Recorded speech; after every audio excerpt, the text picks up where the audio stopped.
the one male lion. There's actually 5 of them, 3 of them in a beautiful position, right next to a muddy puddle, hiding in the shade, and slowly digesting parts of the buffalo carcass that they've been eating over the last 2 days. This is a coalition of 5 young boys, all between the ages of about 4 to 5.5.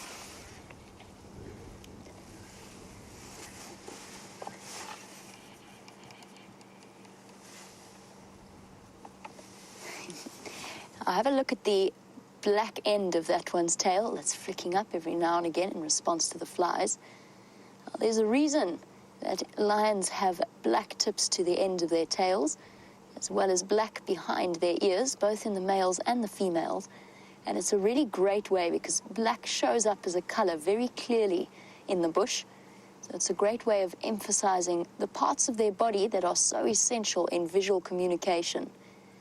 So just like pet cats, when their tails start to thrash, you know instantly that they're in some kind of either hunting mood or slightly angry or unsettled. And reading the body language of the big animals out here is so essential in playing a role in what we do. I must tell you, the smell here is glorious. I have Dave sitting behind me, operating the camera, and we've got the gentle smell of decomposing buffalo wafting across towards us. Luckily, this afternoon is much cooler than it was yesterday, so we don't have to stress too much about the temperature, and I'm sure that the lions are rejoicing in that fact as well. So with their heavy body size and thick manes, and that combined with very full bellies that are involved in digesting plenty of meat, which in turn produces enormous amounts of heat, they are probably enjoying this nice drop in temperature as well.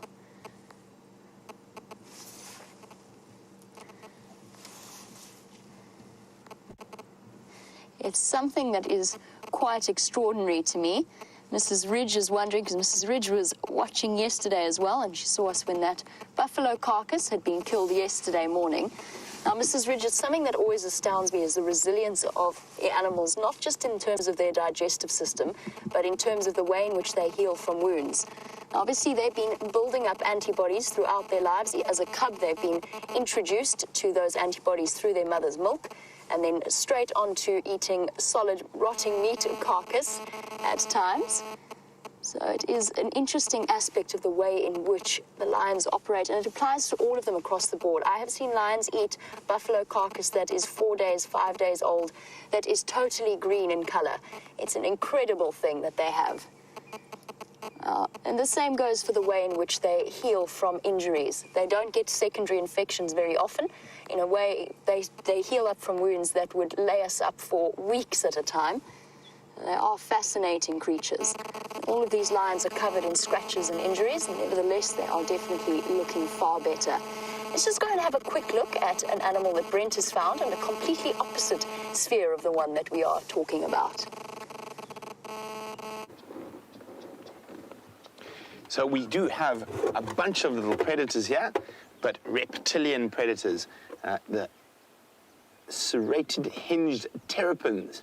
And there's actually quite a lot of them in this very small little puddle. There's obviously some form of food here. It could be mosquito larvae, which they're quite fond of. These guys are all little. They can get much, much bigger than that. You can see, what's he up to? Looks like there might be frogs' eggs in the algae or something that they're feeding on. Now, they are quite ferocious little predators, capable of catching fast-swimming fish and tadpoles and even live frogs themselves.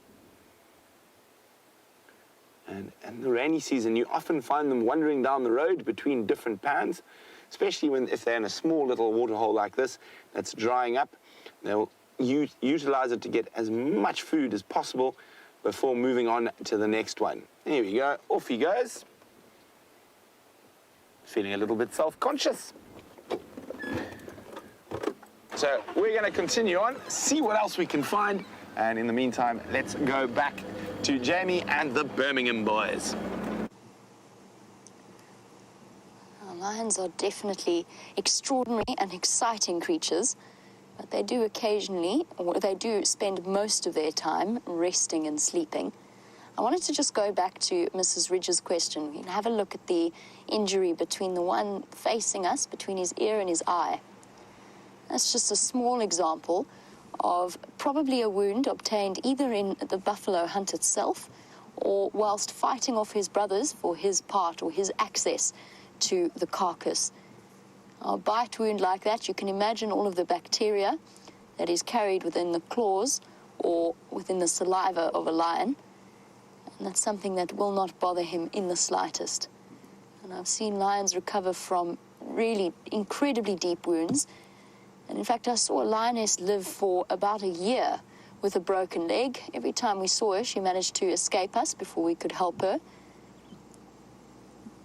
Now, only the males have manes, this thick sort of tuft of hair around the back, and what that means for them is that they can overheat far easier than the females can. That being said, Johnny would like to know, why do lions have manes? Why do male lions have manes?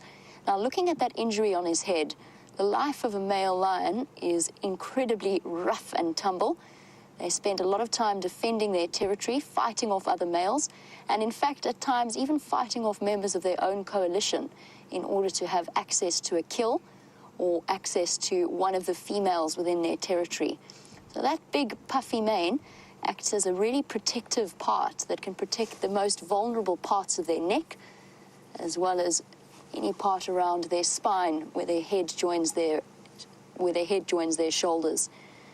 That and the fact that studies have recently shown that male lions with a nice big dark attractive mane signal to the females that their genetic line is very strong, and it seems as though lionesses show something of a preference for lions with black and big dark manes.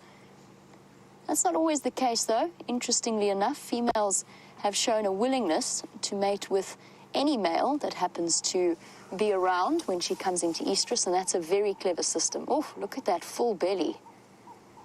That's a very clever way of her being able to ensure that every lion in the area thinks that he is the father or related to the father, and therefore are less likely to kill her cubs in order to propagate their own genetic line. Now, Elena, just watching our lions flop down and snooze away. You were wondering, how long do lions rest for?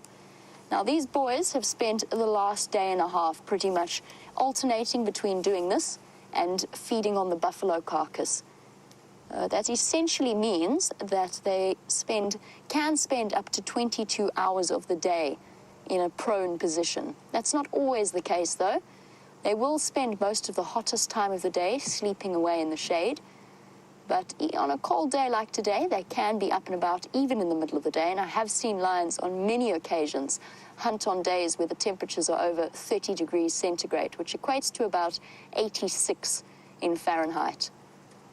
But they have to be careful if they do that, because we discussed yesterday with yesterday's class the fact that a lion's body temperature cannot go up over about 1.5 degrees centigrade, so about 3 degrees Fahrenheit, before they start to suffer seriously ill effects.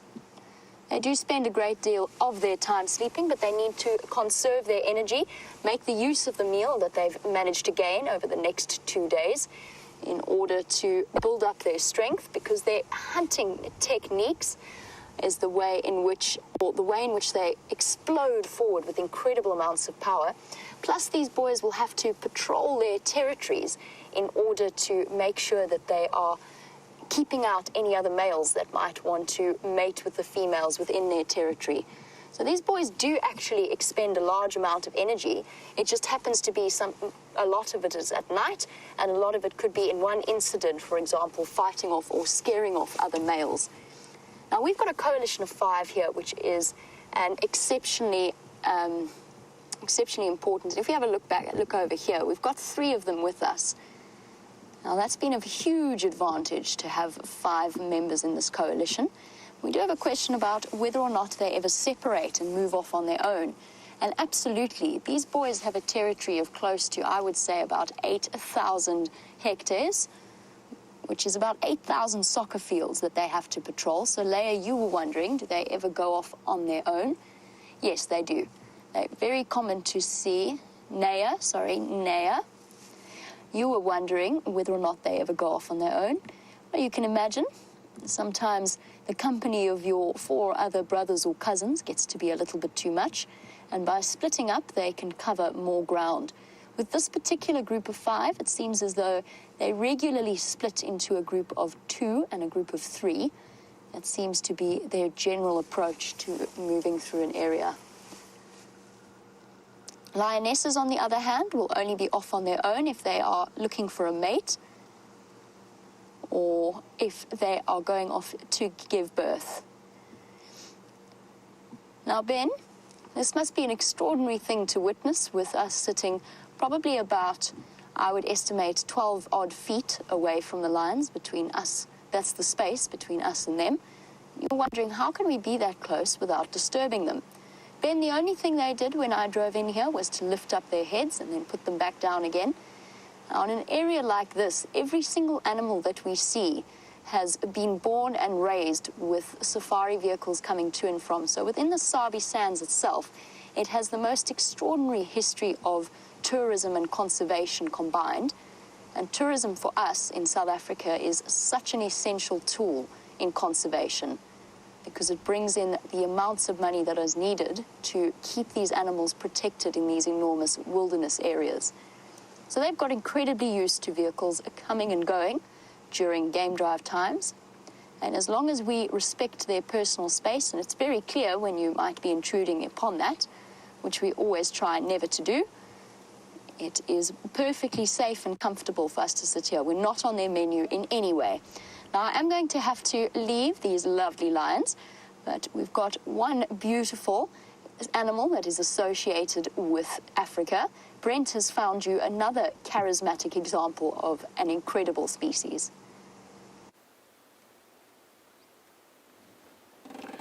So we've found a small breeding herd of elephants. Now, elephants can be quite nervous in this wind, like all the other animals, specifically when there's small babies around. So I'm just staying a little bit back and watching the body language, see if they're relaxed enough for us to approach a bit closer.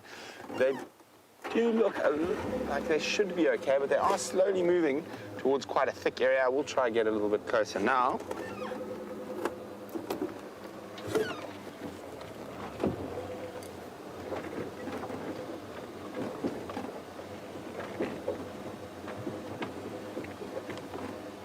So what we're looking for, one of the telltale signs of an elephant not being relaxed, is their tail. It's quite often the first thing. It starts to get semi-rigid, and it means they're not really happy with our presence.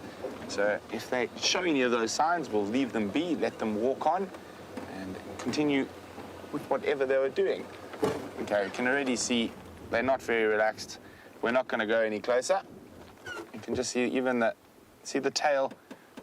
There we go. Watch the tail, slightly rigid. So they're not angry yet. They're just slightly uncomfortable. So when you do see stuff like that, it is always best to leave them alone. And I'm quite sure hopefully there'll be some other elephants around, but I did spot something very interesting. Since you are a biology class, I think you will find it absolutely fascinating. So one of my favorite things out in the bush, apart from, of course, all the big hairies and scaries, is the wild flowers. And after a bit of rain, we've got a lot of wild flowers. So I saw a particularly nice one just over here somewhere. There we go.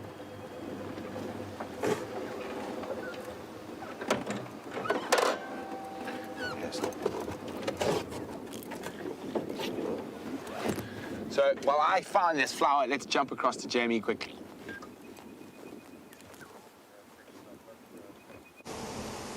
Okay, hold it. Here we go. The lion, one of the other male lions, dozing away in the background behind the leaves. Now, before I leave, in order to give the vehicles a turn at these lions, I just wanted to show you, and it is a gruesome sight, but that is all that is left of an adult female buffalo carcass. That is what happens when 5 male lions go to work with enormous appetites. All that is left is the rib cage, and already they've chewed off the ends of part of the rib cage. The white bulk that you can see sort of hanging out is a combination of part of the leg and the stomach contents draped over the top of it. So the connective tissue around the intestines and the stomach. And that is the one part of the buffalo that the lions do not find particularly appetizing.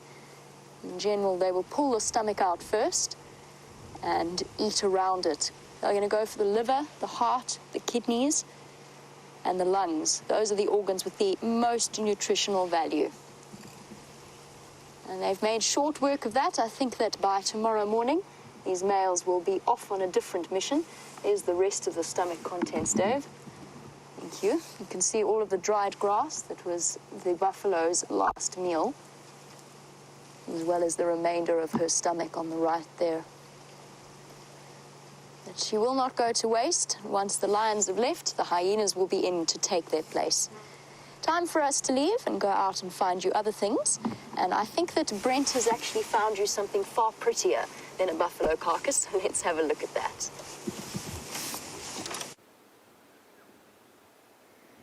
So there we go. I managed to get this flower. It's called an Aldenlandia. And you can see very distinct star-shaped little flowers. But the really interesting thing about this particular flower is it is a heliotrope. Now, for those of you at home, one of the biggest cash crops that is a flower is a heliotrope. And what a heliotrope means is, as the sun moves through the sky, these flowers will actually just turn slightly and follow the sun throughout the day to get the most sun possible. And the most well-known heliotrope, and one you guys have probably eaten a few times, or definitely used its oil before, is a sunflower. So sunflower is probably the biggest of the heliotropes, but there are quite a few species that do that. So a nice little interesting flower for you guys. Now, flowers are fascinating. Lots of them have medicinal uses and all sorts of things. That one doesn't.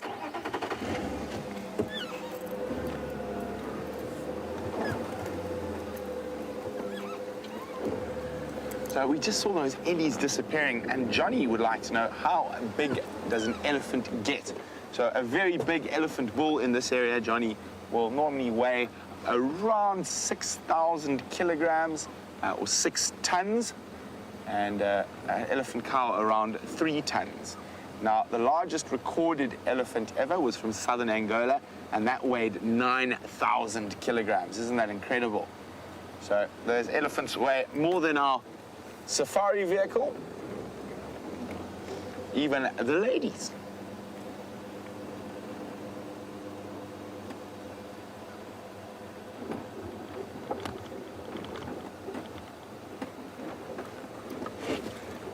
So Grace and Mrs. Ridge would like to know, would we assist if an animal got hurt? We would not. Jean-Andre, I think, has spotted those elephants. They are still moving through the bush. So what we'll try to do, I will answer your question now. I don't think we're going to get a view. We're just going to make it out through the thickets there. But they are moving parallel to us. So I'm going to go wait up ahead, and hopefully they'll pop out into an open spot. And while we get there, so Grace and Mrs. Ridge asked, would we help an animal? Generally, no. This is a wild area. We let nature take its course. And, there's the apex predator of the skies. He's dipping. We've seen the apex predator of the land. And in this area, that's the apex predator of the skies. That is a martial eagle. He's got a wingspan of about 2 meters. Let's see. Unfortunately, dipped off. And they feed off even small antelope, like baby impala, and monkeys, baboons, lizards, or anything that they can catch. So as I was saying, we don't generally help an animal. There are very unique circumstances when we would interfere. That would be if the animal was hurt directly by human beings. So for example, if an elephant happened to get hit by a big truck or something, which is very unlikely, but let's just use that as an example, then yes, we would probably intervene, call in a vet. But if an elephant got hurt by another elephant in a fight, and even if it was very sick and skinny and the wound was infected, we would not interfere. That is nature taking its course. That is nature controlling their numbers, and so we wouldn't at all. There are some specific species that we do intervene with, and that is endangered species, and a lot of these species are endangered from human interference.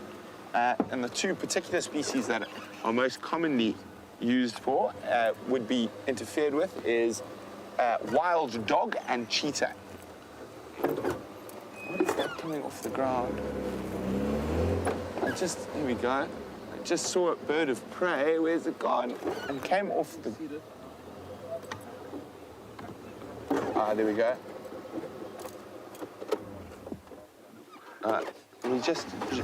John and I spotted this eagle, and from this distance it looks to be a tawny eagle. There we go, there's a gap for you. So not quite as big as the Marshall eagle we just saw, but also one of the bigger eagle species we get here. Very beautiful bird. So it might have caught something. They catch everything from little hares, rodents, ground nesting birds, mice, rats, squirrels.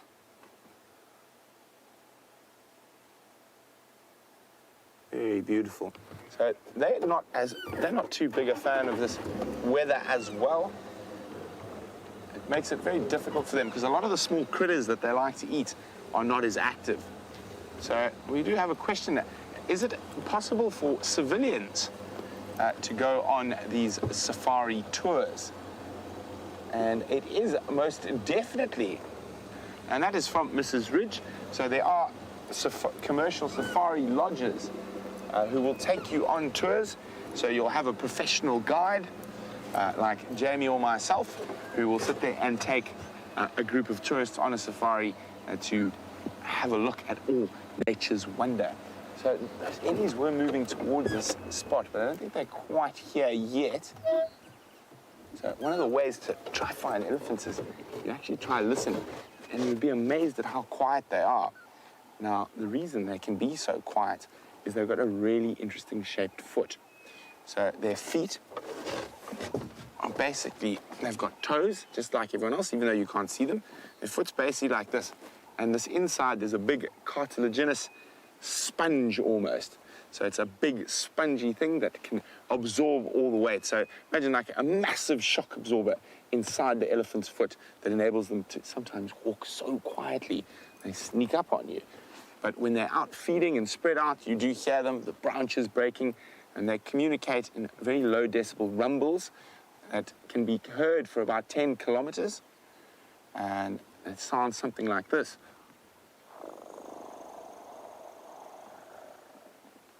I can hear our Ellies, but Jamie has got one up on me and found Ellies that are out in the open, not in the thicket. I hear that Brent's been chatting about how silent an elephant herd can be. So silent, in fact, that these guys nearly snuck up on me completely. Now, that tree that she is currently eating has thorns that are easily 3 inches long and exceptionally solid. For us, it is known as a flat tire tree, given the number of times people have had to, or had their tires punctured by those sickle bush thorns in the road. Now, just like Brent's elephants, this female is showing signs of, a little bit of signs of stress, not with us per se. Do you see how there's liquid running down her temporal gland, or from her temporal gland, between her eye and her ear? Now, that can be, in females, a sign of agitation. There is evidence to show that it can also, in certain circumstances, be a sign of happiness as well. So it's more just a heightened emotion evidence more than anything else. And Carson, in terms of whether or not I've ever been attacked by any of the animals out here, I've had a couple of close encounters. I would not call them attacks. I've had moments where the animals got a bit of a fright, I've got a bit of a fright, and fortunately we were able to negotiate our way out of it by shouting at the animal concerned. Not something I like doing. I've spent a lot of time on foot in the bush, which is always a sort of a time where you are the most cautious that you can possibly be out here. It's important to remember that we are in the animal's home, and it is up to us to respect their personal space, which is why we won't be following this particular elephant herd. We'll let them move off at their own pace. And we have come all of a sudden to the end of Mrs. Ridge's class lesson. I hope you had a wonderful time with us. I hope that it has inspired you to continue watching our show. This continues on for 3 hours in the morning and 3 hours in the afternoon. So hopefully when you go home, you might have a glance at our show. Either way, I hope to see you all on the back of the vehicle with us. It's, as always, a privilege to have you. Have a wonderful rest of your school day, and maybe we'll see you later. Cheers.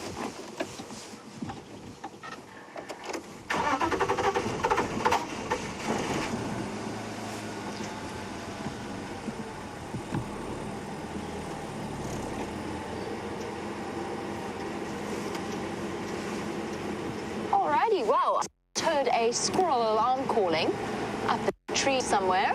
I'm going to see if we can't work out which particular threat it is responding to. It could well be an eagle, could be a snake, and it could well be a leopard. We just don't know. It didn't sound to me, not that I in any way interpret squirrel alarm calls in the same way the great tracking master Renius does. It didn't sound to me like a leopard alarm call. It actually almost sounded to me like an angry squirrel shouting at another squirrel. Somewhere off in the trees to my left.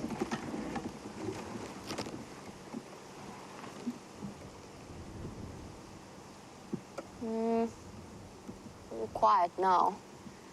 That to me suggests it was just a squirrel making a noise. I was hoping that that elephant herd might be heading towards Arathusa Dam for a drink. It doesn't look as though they are, though. It looks as though they're moving back in towards the middle of the block. Now, Joyce, we were with the Birmingham boys a little bit earlier. Joyce is watching all the way in New Hampshire and would like to know if the emaciated lion that we saw yesterday was still with them. The emaciated lion being Scrapper or Tokolosh or Tsotsi, depending on who you ask what his particular name is. Joyce, he is there. I didn't get the best view of him. He's thin. He's not the worst condition I've ever seen, but he is looking uncomfortably thin. But I think he is very much on the mend. So that healthy meal of a 2-day buffalo will go a long way in sorting him out. And I think that you will find I'm definitely not concerned about him. I feel bad for him being in the condition that he is in, but I'm not concerned that it is in any way something we need to worry too much about. I think that he will start putting on weight very soon. Nevertheless, nice to see that he has had a meal and that he's still there with the rest of the Birmingham boys. Diane, I know that we were sort of restricted in terms of where we could go in that particular sighting, and then one of the reasons behind that is this is quite a sensitive area in terms of driving off-road. So we don't want to sort of try and drive around the different bushes and add to the off-road tracks that are there, especially since multiple vehicles will be coming backwards and forwards from that sighting.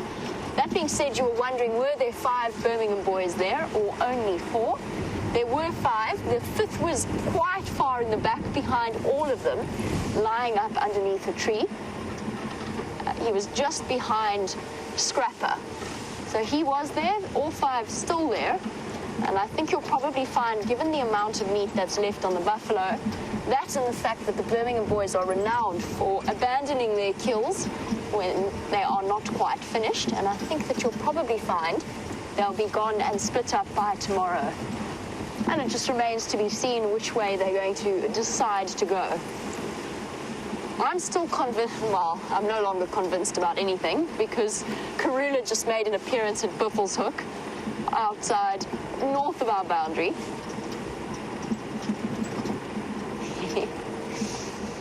We've lost our biggest animal that we could see out here. They've all moved off into a very thick block. And Carol was wondering a little bit about what sort of scale one would use to go about weighing an ellie. And I'm going to refrain from saying a very big one, but what they do when weighing elephants very often is they have a crane on the back of a truck with a scale attached to it, an industrial weight scale, and a sling around an elephant's belly. So that is probably what they would go about measuring an elephant with, and only ever if it is an anesthetized elephant.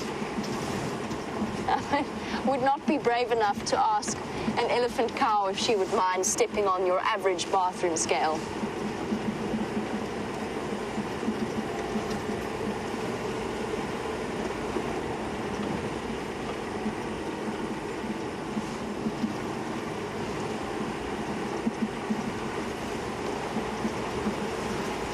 I can't get rid of that image now of an elephant standing on a bathroom scale. It's something quite bizarre in my head.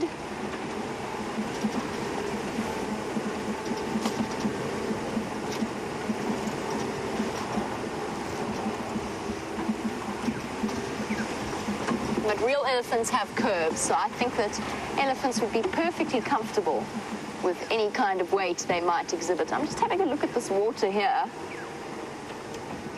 This is the first time I've actually noticed it.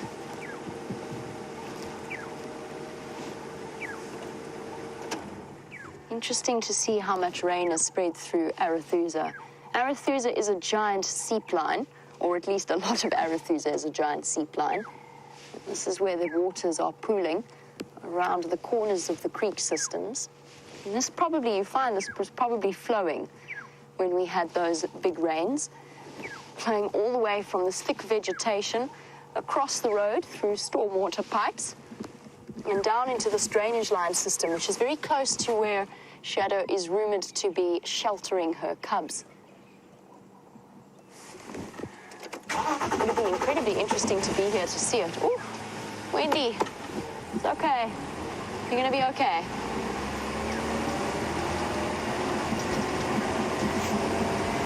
Let us go investigate and see what is happening around the Arethusa Dam. Yesterday when I popped in there with Liam, there weren't any hippos there, any hippos left, but it's definitely filled up nicely compared to what it was looking at before the rains about 10 days ago. Oh! Beware flying sticks underneath the car wheel.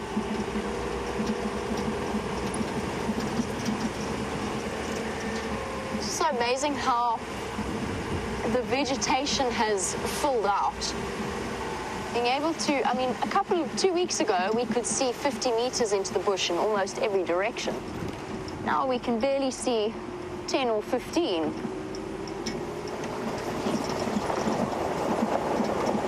I'm going to continue on towards the Arethusa Dam. Let's find out what Brent's plans are for the rest of his afternoon.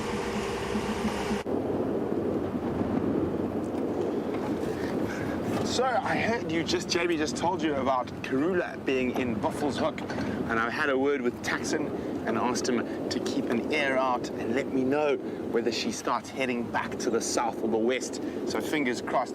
We actually saw her tracks now, so her tracks come out of that same block we were tracking her in this morning, and she's walked straight past Vuyatela. Those who might have been on the dam cam would have heard, I think it was around between 10 and 11 o'clock this morning. All the monkeys going bananas. And Jamie and I stood on our deck, and I bet that's Karula just to spite us after this morning. And it turns out it was. But if she's gone there, and she's going back to that little drainage system, fingers crossed she may have moved her den site back to Djuma. No confirmation yet, so let's not count our cubs before they have appeared, but it is very, very good news. And we are fast approaching that sort of 2-month age where we'll be able to start viewing them. So very exciting, and I'm just ecstatic to spend some time with leopard cubs in the coming months. For some reason it seems to be getting colder as the evening progresses. Wind has not really died down at all today, hence how nervous all the prey species are. Jumpy Nyala, jumpy Impala. So we just did a bit of a loop. We're going to head back to where those ellies were, and hopefully they pop out on the road.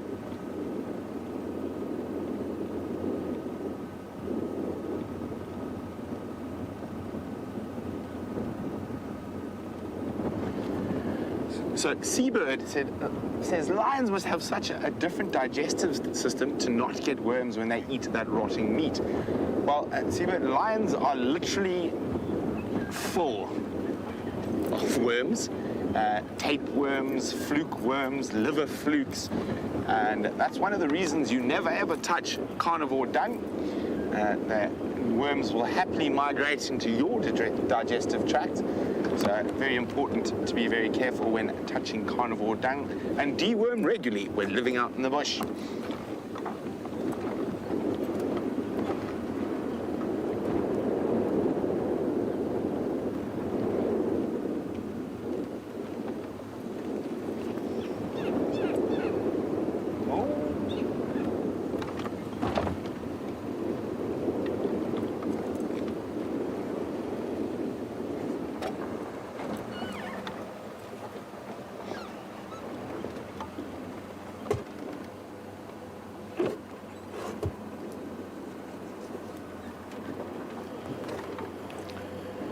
Darlene in New Hampshire would like to know, do I think that elephants can pick up on seismic cues from a distressed herd being chased by a predator to figure if there's a predator nearby?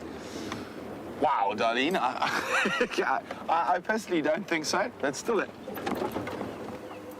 I heard them trumpeting they've crossed the drainage system, so I'm going to go back and sidle across there onto Ingwe Alley. So, Darlene, I think their biggest sense in terms of picking up predators would be their smell. You must remember, sometimes zebra will stampede for joy, or they'll be fighting. So that would probably, from a seismic point of view, feel the same as being chased by a predator. So hopefully, or not hopefully, so I think their sense of smell would be the strongest.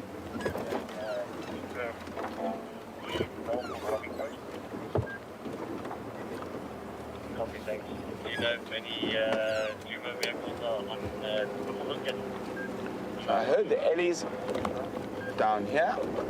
Yeah, myself and Mark just looking into that down. No problem, you go ahead, take.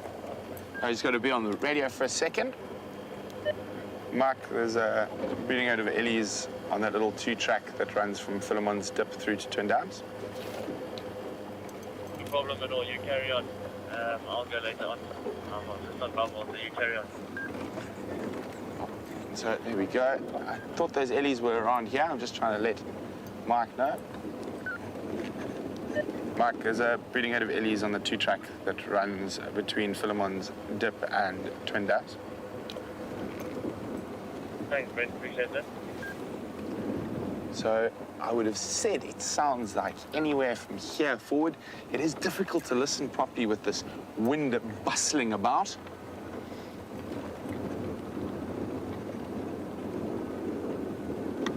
Let's see if Jean-Ray's eagle eyes will spot them again from his camera perch.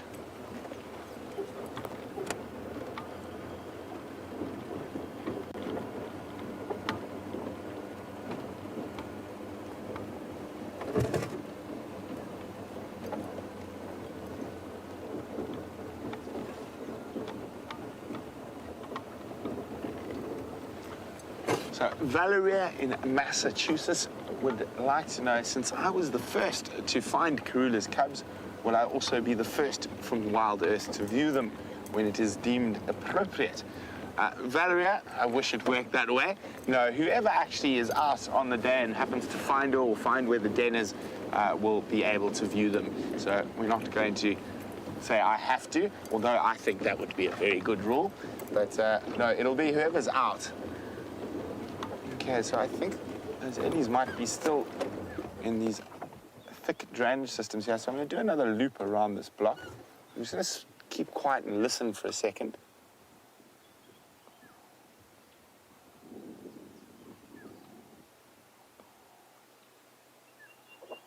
Yeah, I'm approaching.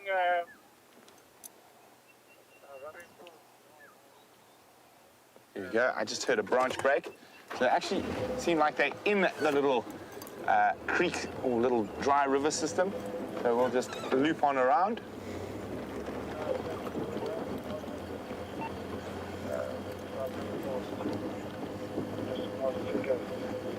Okay,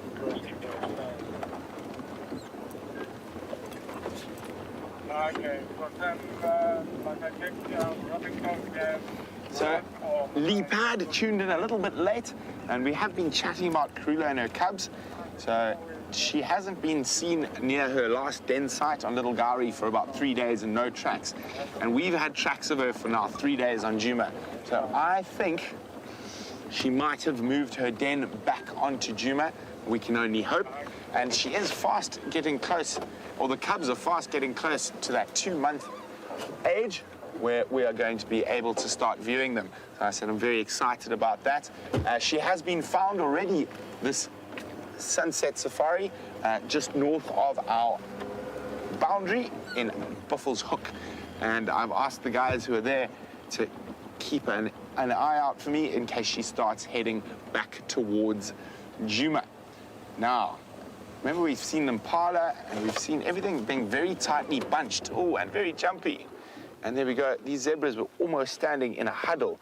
So this windy weather, where it's easy for predators to approach because their sounds are masked by the wind as well as their scent, because of this particular wind is very much swirling all around.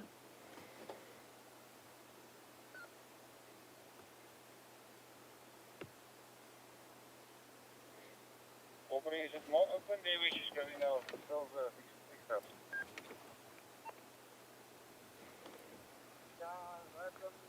So you can see there, taking advantage of that lovely green flush.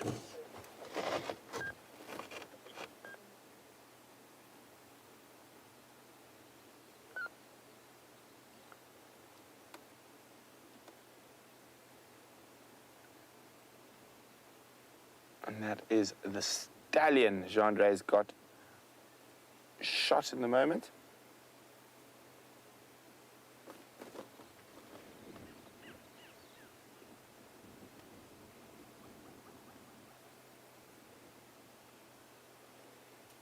So zebra harems have very interesting, different social behaviors. So when they're on the move, not when they're feeding like this, the oldest, most experienced female will be in the front leading the herd and moving down in hierarchy towards the end, and then the stallion will actually be right on the end. And if the wrong female starts leading the herd, the stallion will literally bite, nip, and chase to get the rest of the harem in the right order. Oh, let's just try and move a little bit back so we can get another nice view of them.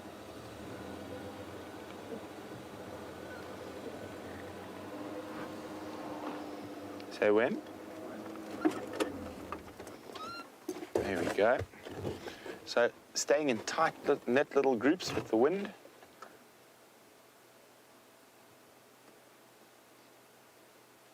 Such a beautiful coat.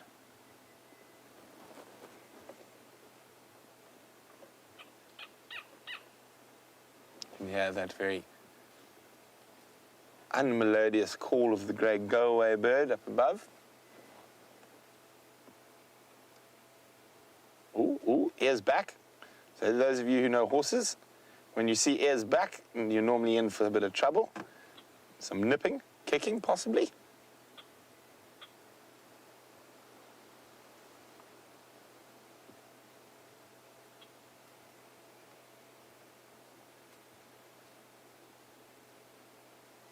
Nice distinct little almost Y on that zebra's bottom.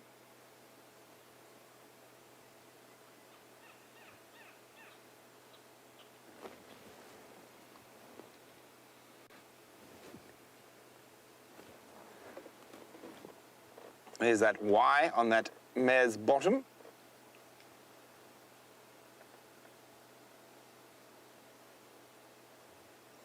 And you can see how none of the stripes are exactly the same.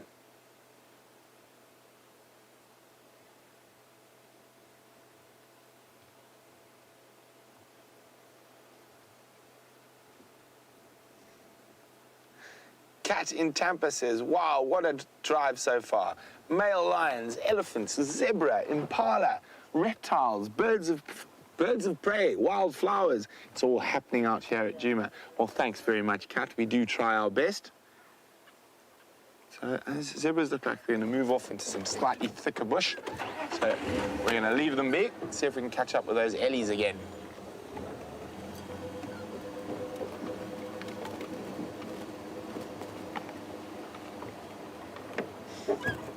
Boys, boodschap van Jamie.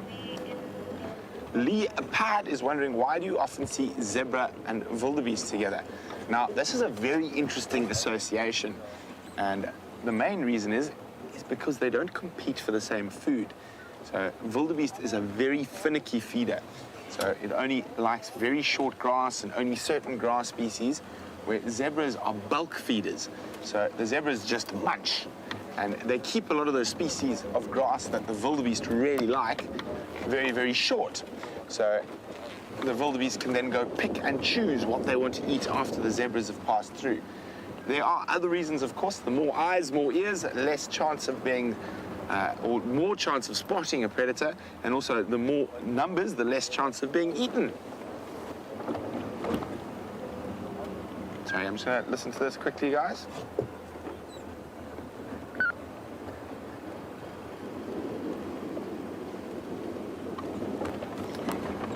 Just making sure that the queen hasn't done a loop-de-loop and is on her way back towards Djuma, which she often does. We go see if we can catch up with those ellies. Let's go see what's happening on Arathusa.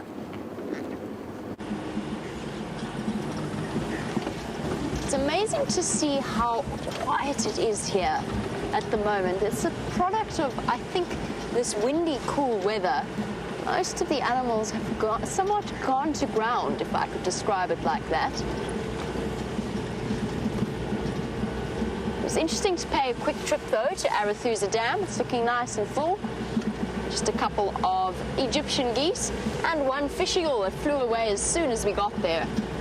It was accompanied by the dulcet tones of some camp work, a little bit of lawn mowing happening there. So we decided to make haste away and see what other animals we can find for you. Quite a nice view of the puffed up starling and the puffed up go-away birds sitting on the dead tree.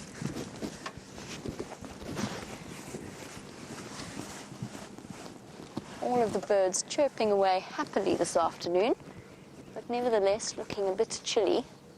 I'm sure that they are very relieved that the constant wind that we've had since yesterday afternoon has finally given it a rest, so to speak. Oh, look, joined by fork-tailed drongos at the bottom there as well.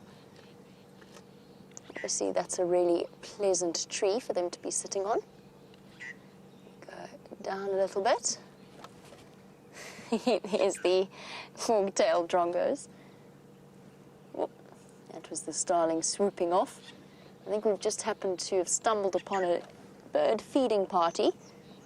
Now, fork-tailed drongos are probably one of my favorite little birds. We take them so for granted. We see them all the time.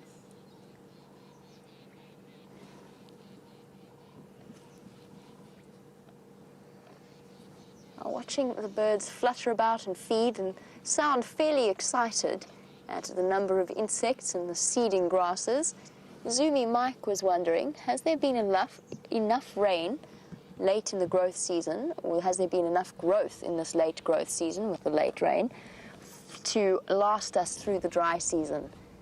And the answer to that, Zumi Mike, is no. We're still going to suffer the effects of the drought. What we've done is we've sort of, the rain has put it off, or the effects off, for the next couple of months. But nevertheless, it is something that is going to have a tremendous impact. So although we're seeing grass, and it is lovely to see the grass, it's not really the same amount that we would have been seeing usually at this time of year. And as we've said before, it's probably the worst drought in about the last 100 or so years. So whilst it has staved off the effects, the dams, I would guess, will be empty by about end of May, maybe a little bit later if we get any more late rain. But I would say the end of May will be when the water starts to run out. But it's not going to be the lack of water that's going to be the biggest problem. It's really going to be the lack of food. For a bulk grazer, there's just not quite enough out here. But most of them will survive. It will only be the weaker individuals and the older individuals that will suffer the worst effects. And with with everything out here, there's two sides of that coin. The predators and the scavengers are going to have the best time of their lives over the last few hundred years. I just need to move out of the way of another vehicle who would very much like to come past.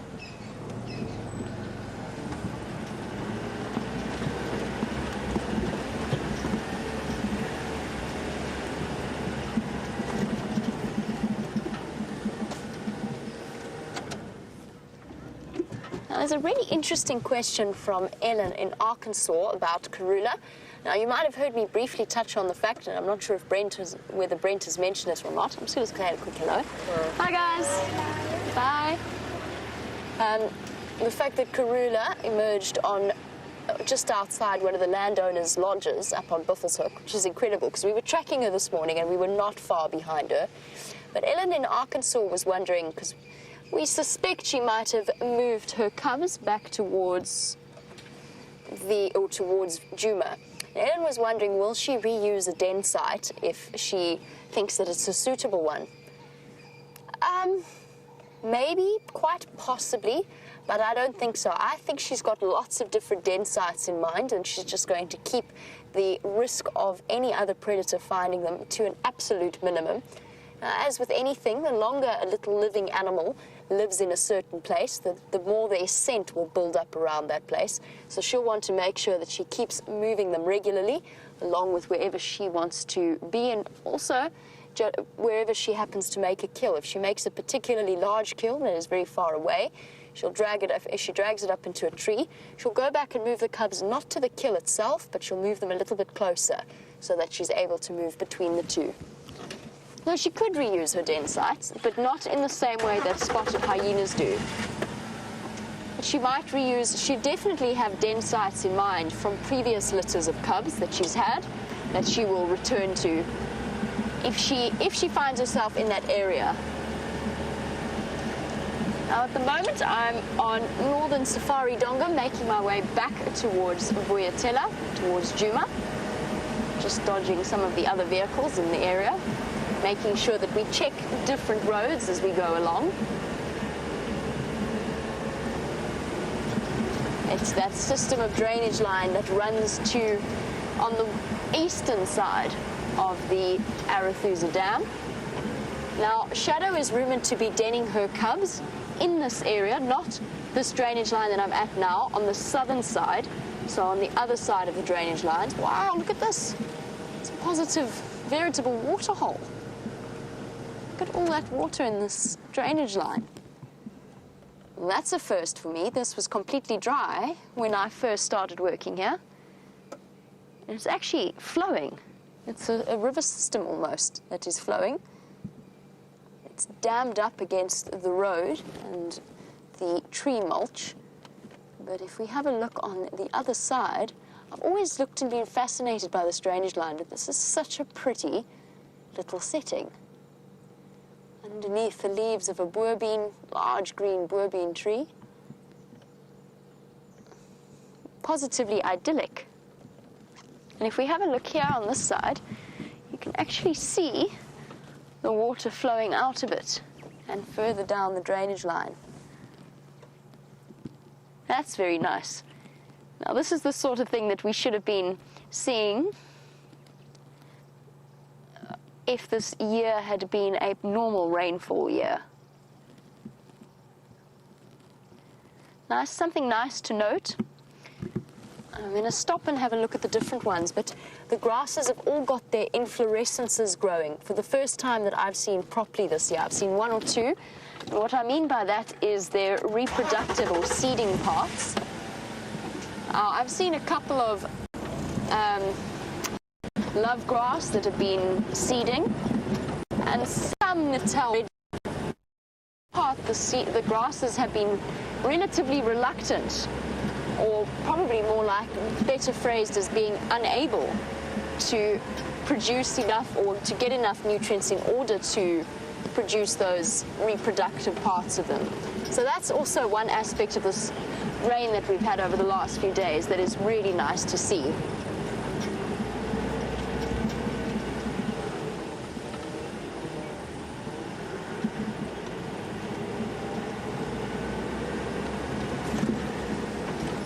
Now you'll have to forgive me for the moment, just going through this dip. It has a tendency to cut out our radio comms when we're down low, but I do know I was asked a question about whether or not I will go anywhere in terms of helping endangered predators to increase their numbers, or whether we will see any increase in their numbers. Now that's a really good point, and it's a really interesting way of looking at it. I'm going to hazard at saying yes. When we talk very much about the endangered predators, in this specific area we'll be talking about wild dogs and cheetah. Leopards, although their numbers could be considered to be endangered in certain areas, they're definitely not considered endangered here. Lions are this is the highest, or very close to an area that has the highest concentration of lions in the world. So we won't count them as endangered predators, but cheetah and wild dog most definitely are. And that's a bit different, because they're not going to be able to lurk around the waterholes in the way that lions and leopards are going to do. And that's one of the reasons why we always talk about the drought being positive things for the predators, because it concentrates the game around waterholes. And there are lots of things dying. Cheetah are quite picky about the meals that they choose. So they might... Cheetah are quite picky about the meals that they choose, and therefore might not scavenge as much as... And I personally have never seen a cheetah scavenge off a carcass. So they might not scavenge on the carcasses of animals that have died of the drought causes. And wild dog, nobody actually knows why their numbers have decreased in the ways that they have. There's a lot of theories about various diseases spreading through them, the possibility of canine distemper, and maybe an overpopulation with lions. But it's a bit more complex than the drought just helping out the endangered predators. So I'm going to think about that question for a bit longer and make my way across to Juma while I do some serious thinking. Let's find out what Brent is up to.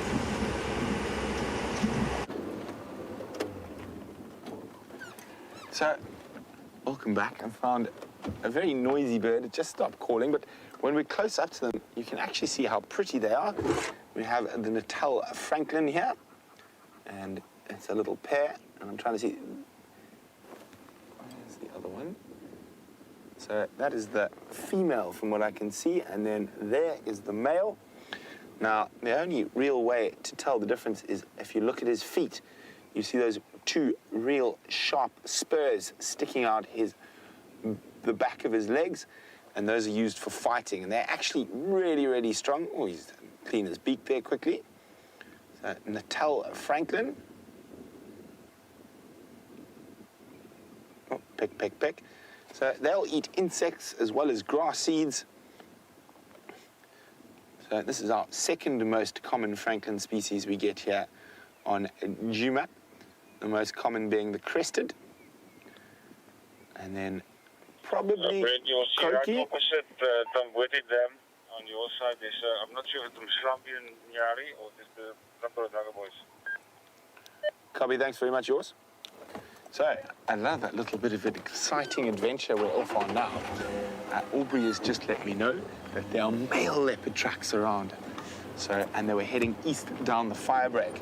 So Aubrey's coming from the west, and I'm going to loop around the front and come in from the east, and Jorst is checking the north. So hopefully between the three of us we are able to relocate.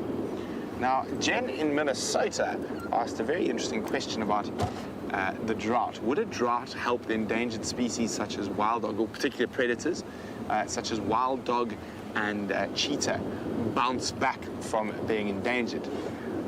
It would have to be a very long drought. There will be some increase, but it doesn't really help them too much, because the dominant predators are the ones that'll do a lot of the increasing. So in particular, droughts really aid lion and hyena. Their numbers increase in certain circumstances up to about 20% during a prolonged dry period. So it doesn't, and those lion and hyena are the two biggest threats from a natural predator point of view to cheetah and wild dog. So in a way, it will help, it will make prey species easier to catch, but also their biggest danger will be increased by the lions and hyenas increasing. So it probably evens themselves out there. So I think we're still quite a long way from getting those two animals off the endangered list. Hello, little duiker. Running duiker. Just gapping it across the open area. Oh, Genre in the road. A bird we haven't actually looked at for a while. One of our more common species, the African hoopoe. You can see it's a very specially designed, thin, curved beak for probing into the ground. I think we got a snake, Chandra. Listen to those birds. Okay, let's just go have a quick look. I think there's a snake there. Those birds are alarming like crazy.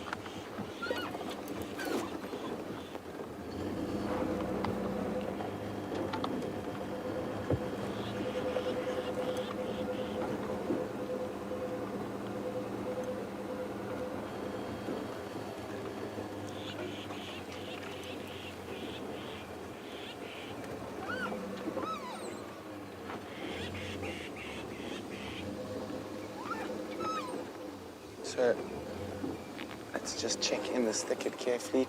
The babblers are most upset. I can see it, I think. No, that was just... So starlings and babblers, and they're not flying off, even though we're very close to them.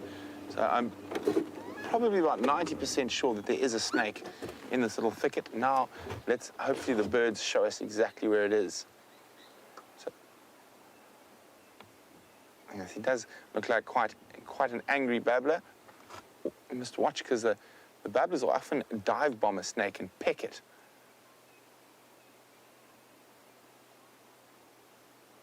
So there's a babbler below that one that's right in the center of this thicket, and I think that's the one who's closest to the potential snake. Of course, in a thicket like this, we might not be able to see the snake, but I'm very sure there is one. And that alarm calling was very, very aggressive and multiple species alarm calling. So it's unlikely to be something like a slender mongoose. It is very likely to be a snake. So what we're looking for now is basically a moving branch, because if it's a vine snake, it'll be the exact same color as those branches. So there's another babbler hopping around in the back there.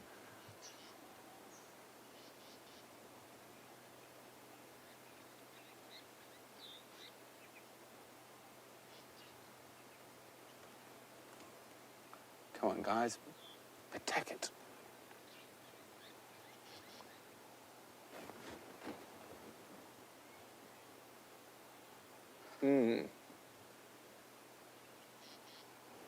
So far I can only see babblers. As I said, it is quite difficult. You can see how thick this fallen down buffalo thorn is, and the babblers look like they're decided, whatever it is, they've seen it off enough.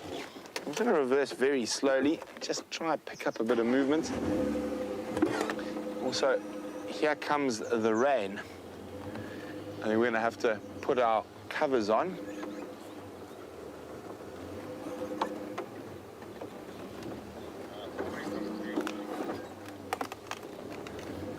Just one last look into this. Are you following this?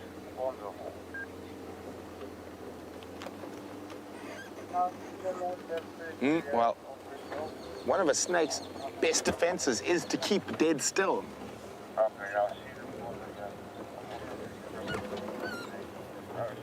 Okay, so Jamie is putting her rain covers on, and it is on its way, and it's coming along a lot faster than I expected.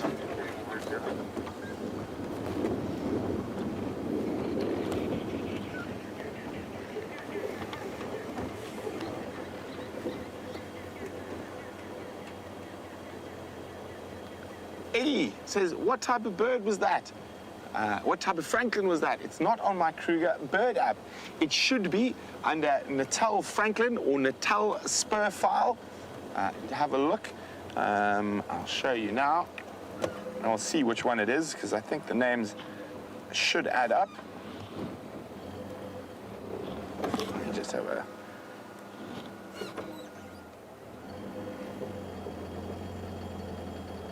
Okay, so while we look for this bird quickly, Jean-Andre's just going to jump down and grab the virtual reality rig so it doesn't get wet. So, and there we go. Now I'm going to try to be my own cameraman, so I do apologize.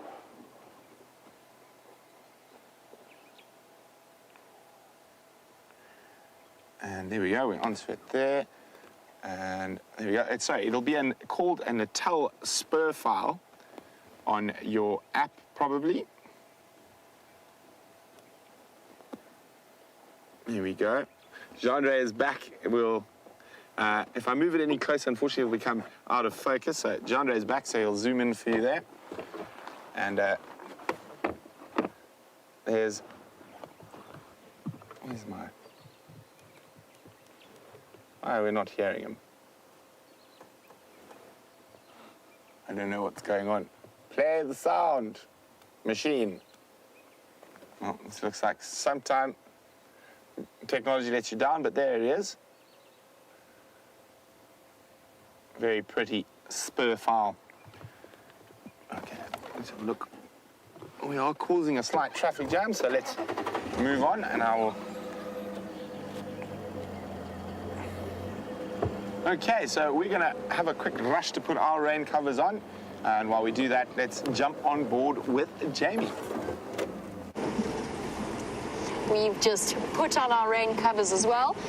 It seems as though finally, after a good over 24 hours of threatening, the sky is thinking about opening up on us. I can't quite decide if this is going to be an actual downpour or just the odd drop spitting on us. I'm trying to work out exactly where it's coming from. I think that it's coming from Brent's side, so he might be experiencing harder rain than we are. For now, though, all is fine. And we're on our way towards Red Dam, so I can show you what that looks like as well. I popped by there the other day, and there's an enormous amount of water in Red Dam, which is quite exciting to see as well. Just turning my Game Drive channel down underneath the rain covers.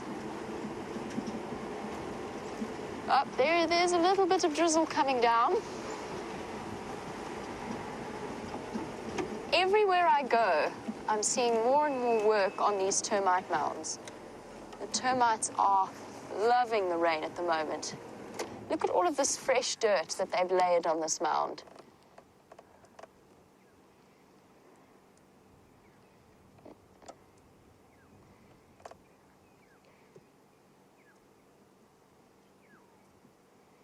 Very impressive. They've been industrious little creatures over the last 2 days, and we're seeing so much fresh building work because the days are cool and cloudy, which means that the workers can work at all hours of the day. They haven't joined any unions, so they're quite happy, quite prepared to work for as long as possible when the weather is cool like this. No unions in the termite world. Now, speaking about rain and the effect that it has, Kat in Tampa was wondering whether or not it's ever rained so much to the point that the roads get flooded or the drainage lines can't get rid of all of the rain. And Kat, yes, absolutely. And in fact, over the last few days, we haven't necessarily touched upon it, but after the big downpours of rain, there are certain roads that we don't drive at all. We don't necessarily mention it to you guys, but for example, Nyala Road South was fairly undrivable after that big rain, as was Mvubu Road. Now, we did a trip along Mvubu Road after it had dried up nicely, and we saw where all of the elephant damage, they'd basically not damaged, but they'd started building a mud pan already right in the middle of the road, so the road now has to go around that. So absolutely, it can rain to the point that roads become flooded. Certain soil types hold the water for longer than others. So a road like the one we're on at the moment would probably be absolutely fine. It's very sandy, very loose soil. So the water can flow down into the underground water systems and then move from there. But if we get to somewhere like Nyala Road or Mvubu Road, with a very thick, very clay-like soil, so a different consistency, quite often with a base of basalt or rhyolite that's broken down, that's what gives rise to that those are types of rock, by the way, for those of you unfamiliar with geography or rocks. And that can it can bog you down. Oopsie daisy. We were going to go to Red Dam. We are no longer going to go to Red Dam. We are going to leave Red Dam for now. I've accidentally bumped a sighting. I didn't realize was there. We're going to move on. So yes, absolutely the roads can get flooded and the drainage lines can be uncrossable.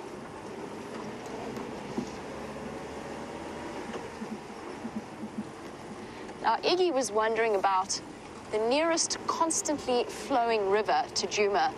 Now, it's an interesting question because with this particular year, most of our constantly flowing rivers that should be flowing all year round have actually nearly dried up.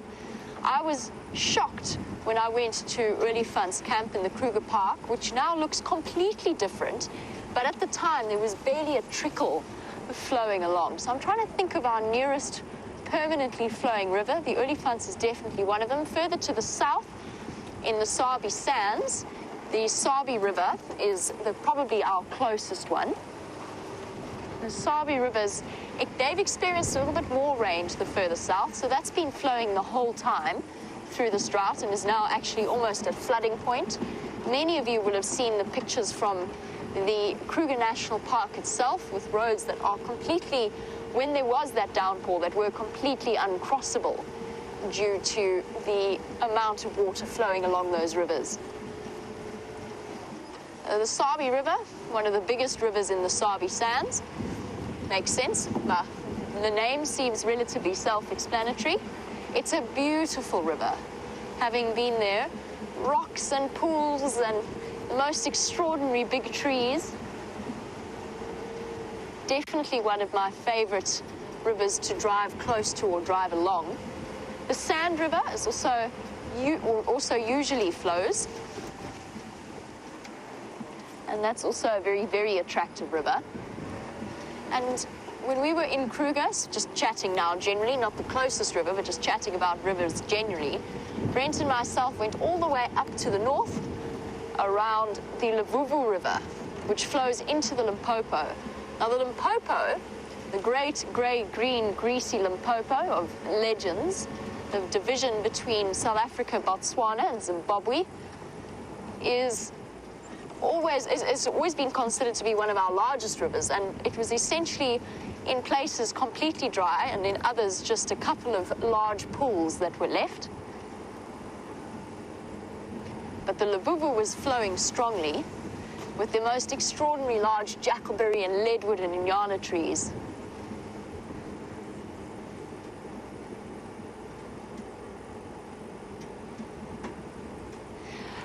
Bob has sent through a thank you for a sighting that we experienced this morning. Bob, you really don't have to thank me. I found it as fascinating as you did. For those of you who missed this sunrise, oh, Bob, sorry, Bob, not Bob, Barb. The comms will get clearer as we get closer towards Djuma. Sorry, Bob. Didn't mean to call you Bob by mistake. Bob and Barb can sound similar, especially when spoken in a South African accent. Barb, the sighting was an absolute pleasure.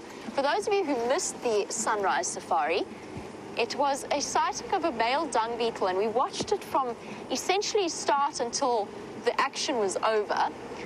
That was rolling a very large dung ball, just smaller than a tennis ball, with a female on it. And he got to the side of the road and decided that this was where he wanted to be. This is where he wanted to dig the dung ball down. And we watched him, I don't know how long it was. Time flies when you're watching something like that. It was probably close to about 45 minutes that we sat there and watched this. watched him dig down underneath the soil, but it was so fascinating to see how instead of digging a hole and then rolling the ball into it, which for some reason is what I always imagined that they did, he dug underneath the ball so that he disappeared from view eventually, and all we could see were just mounds of dirt being pushed out. It was absolutely fascinating, and one of our viewers actually picked up on the fact that he did it in a perfect clockwise pattern. So he dug constantly, but he'd dig there, then he'd dig there, then he'd dig there, then he'd dig there, then he'd dig there, then he'd start again, clockwise, which I would not, I sort of imagined that it would be a haphazard process that they would follow. And the whole time the female sat like Lady Muck on top, doing very little in the way, well, it looked like she was doing very little in helping him, but I actually think she probably was, she was using her front feet to compact the ball. It sounds as though Brent's got something interesting. Let's have a look.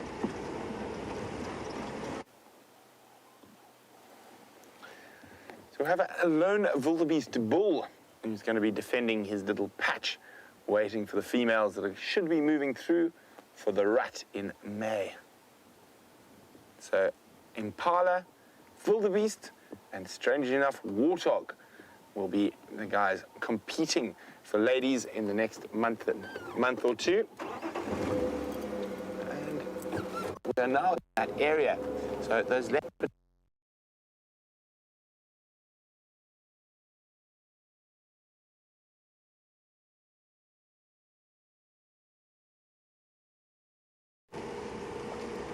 And you're back again on back of our vehicle. We were chatting about, before we got interrupted by a galloping wildebeest, we were busy talking about the, I've lost my, oh yes, the dung beetle. The fascinating sighting of this dung beetle, and I said it looked as though the female was doing very little. But I think what she was actually doing was gathering the soil that he'd loosened up and dug up and patting it down around the outside of the dung ball.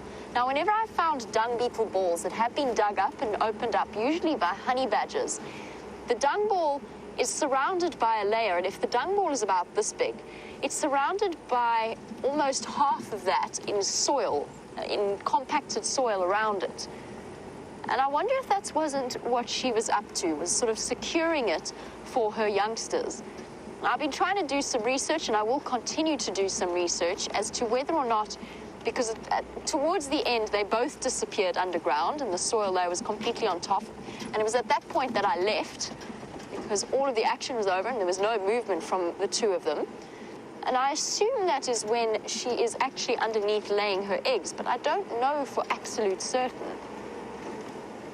It was most definitely, however, a fascinating sighting.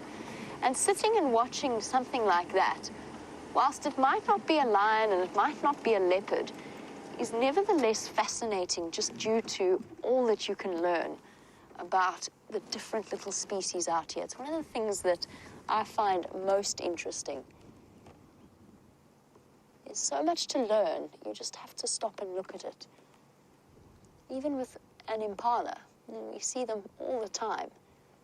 But to really sit and watch them and to watch the way that their behavior has changed, and that is, I think, one of the biggest draw cards of these live safaris, is you watch things change in the bush year in and year out, and this year will be different to all the other years, and the same in certain respects. The impala going into their rut, the hormone levels starting to cause disruption within their lives, even for these young 2-year-old rams. And I can tell they're about 2 years old, judging by the size of their horn growth. And that's something that a lot of our regular viewers watching over the years will have learned to observe automatically because they're watching them year in, year out. We know now what the horns of the newborn youngsters look like.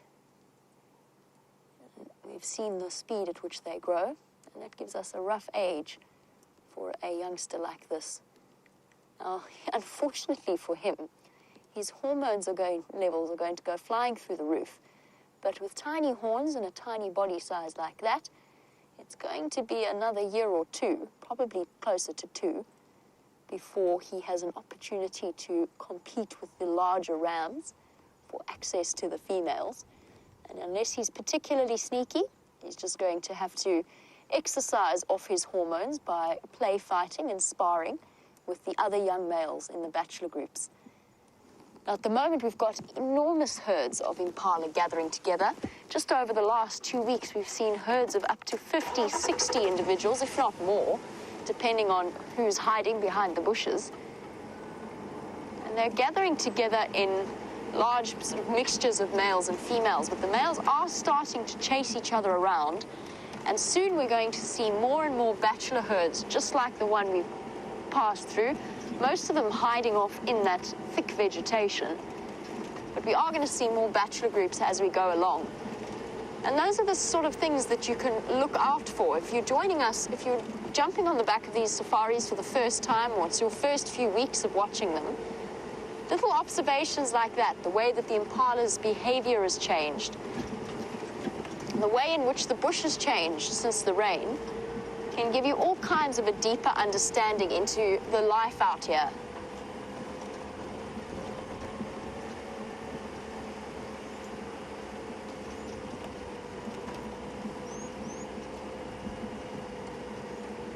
And Arabo, absolutely. It's amazing what a little bit of rain has done, and it has come just in time as well. It's completely changed the landscape. It's like we're driving through a different place as we drive along. The tree foliage has thickened up. As you said, the grass has sprouted. 2 weeks ago, just this little patch of land and this clearing was essentially almost desert-like in appearance. There was hardly any grass. And now look at this layer that is blanketing the earth. It's not as tall as it should be. This grass should be, at this stage of the year, probably up to about my waist.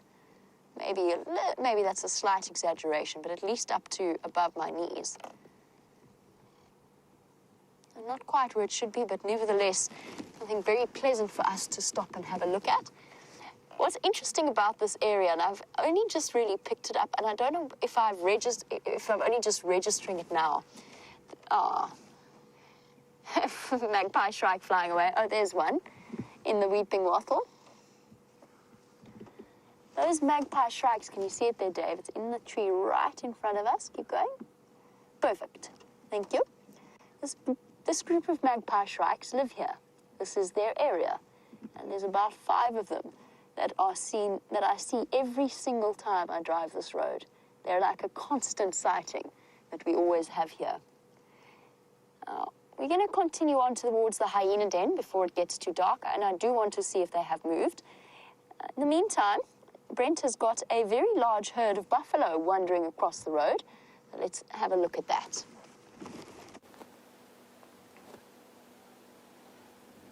So we decided to show you these buffalo from a bit of a distance, and you can see how they feed. You can actually see them spread out from near the top right corner, the rest of them moving slowly across the edge of our northern traverse area.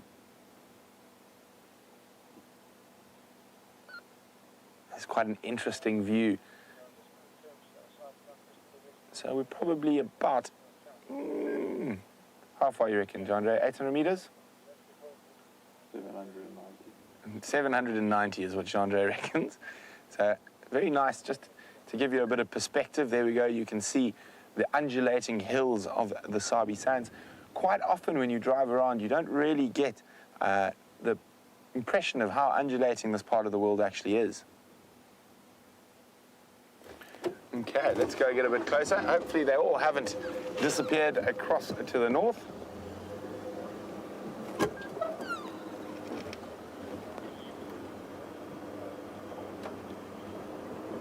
So an update on Karula. She's not too far from where we are now, but to the north of us, to east of Timbweti Dam, which is there in the base of this little dip.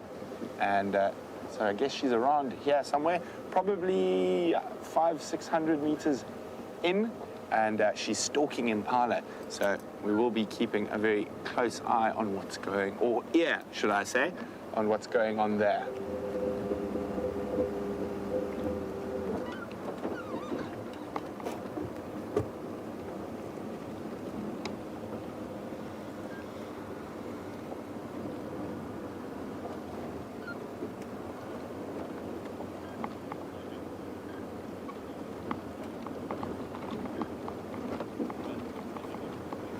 So Darlene, New Hampshire, thanks for yet another question.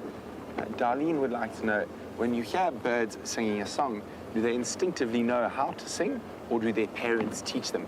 Darlene, I don't know if you can be 100% on this, but I would say it's 99.9999, probably 100% instinct. I don't think they are taught by their parents at all. I think they are born knowing. If you have to compare something like a lion, I don't think you need to teach a lion how to roar. He knows. Now, the reason humans have to be taught how to speak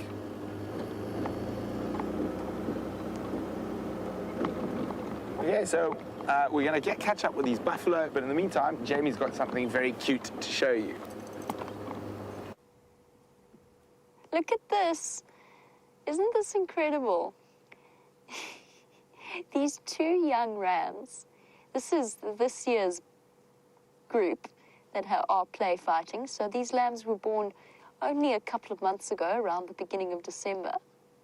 And look at them. Not even they are immune to the hormones that are flying about at the moment. Practicing for the day that they're big and strong and whoop. A third one deciding that it was going to be involved in that. Their horns are probably about an inch in height, although I can imagine that they're fairly sharp. So at the moment, practicing to use these new things that they have growing on their heads. Highly entertaining. I just wanted to show you that because I've seen them doing it a few times, but I haven't managed to get it on live until now. So I had to show you the two young rams sparring with each other, practicing and getting their teenage energy out in the healthiest way possible. Awesome to see.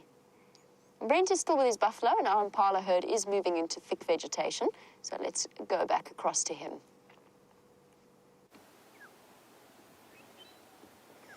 So we've caught up with this herd, nice big herd. From what I can see at the moment, I'm guessing about 200, possibly a few more still coming over the ridge. And so we're going to sweep across here, and you can see them all there. And this looks like a good area, especially in this weather, for them to bed down overnight, slightly more open, and buffalo will settle down. Oh, there's a little one. Got an itchy tail.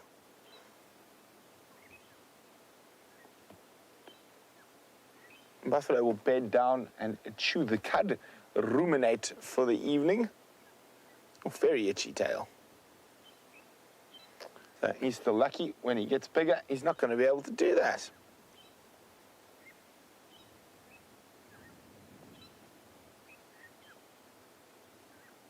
Really giving that tail a good chew. So I think there's a few more still coming across. And just from their general behavior, it does look like this is where they're going to sleep for the evening.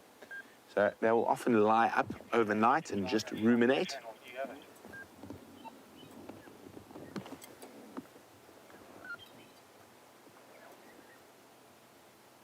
Here we go. And it's amazing how quickly they've picked up condition after looking very, very skinny.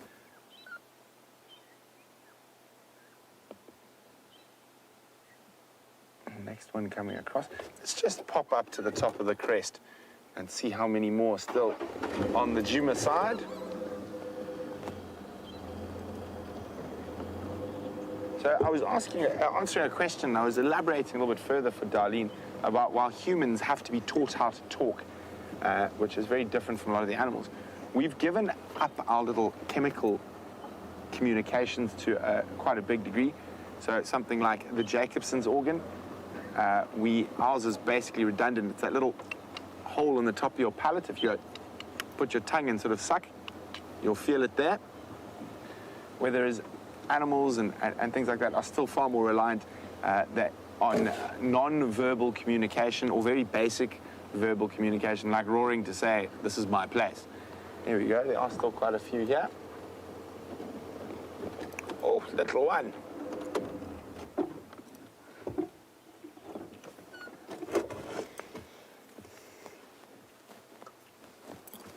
And you can see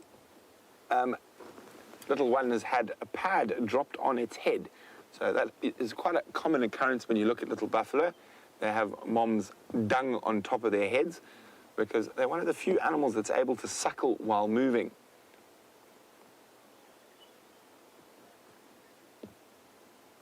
So there we go. Can you get the little guy? Sorry. The other buffalo got in the way. There we go. Looked like he was about to suckle. So there we go. And he will be almost exactly like he's doing at the moment. Well, he's not going to, but he will basically, while mom walks feeding, he will suckle between her legs while she's moving. But you can see he's already old enough to start eating grass, and you can see him chewing the cud there. That's side-to-side movement.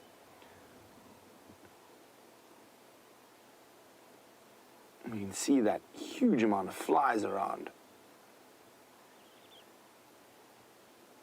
My mom's looking quite healthy.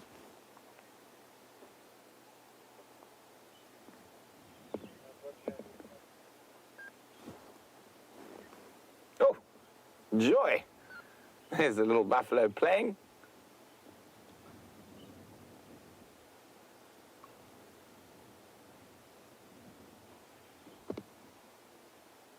So buffalo also bulk grazers, and I'm sure a lot of our regular viewers have heard me talk about how important they are as a keystone species, specifically these very big herds. They are able to sort of change the environment around them by moving. These big herds move big distances because obviously if they stayed in a small area, they would deplete the grazing very quickly. So here we go, grazing, grazing, grazing. And also mobile fertilizer and soil tillers are very, very important for the grass species to have large numbers of buffalo moving through.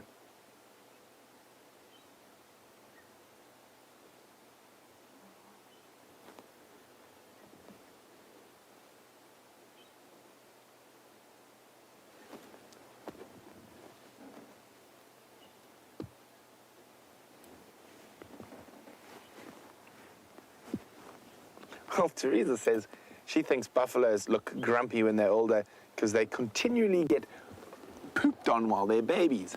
And speaking of ones that get pooped on, there's another little one, a different one from the one we just saw. So quite a few little babies. And let's see, has he got, no, he's lucky he doesn't have any fresh poop on his head at the moment. Let's try and get a little bit closer to those little guys. So while we do that, let's jump back to Jamie, who's got one of the most beautiful... Oh, wait, he's doing the buck. Yes, we were looking at you. Oh, he got self-conscious. No, there it is. Isn't that sweet? So let's jump on with Jamie and some birdies. Here's a fairly unusual bird sighting. We do see them every now and again, but we definitely don't see them as out in the open as these African green pigeons are now. They usually prefer thickly foliated trees rather than dead trees, and I don't know what's brought them out in the open like this. I would have thought that they would be desperately hiding away from the cold wind. Look how puffed up and cold they look. Distinctly unimpressed with life. One of them was just calling, and I'm hoping that it might do it again. A really, really interesting, unusual call that somebody once told me sounds like Tarzan swinging through the trees, and I've never been able to forget that. I can't do an impression, just so you know. I find it next to impossible. I'm really hoping the one that was calling will carry on. An arboreal species of pigeon. So in other words, it spends almost all of its time up in a tree, feeding on the fruits that they can find.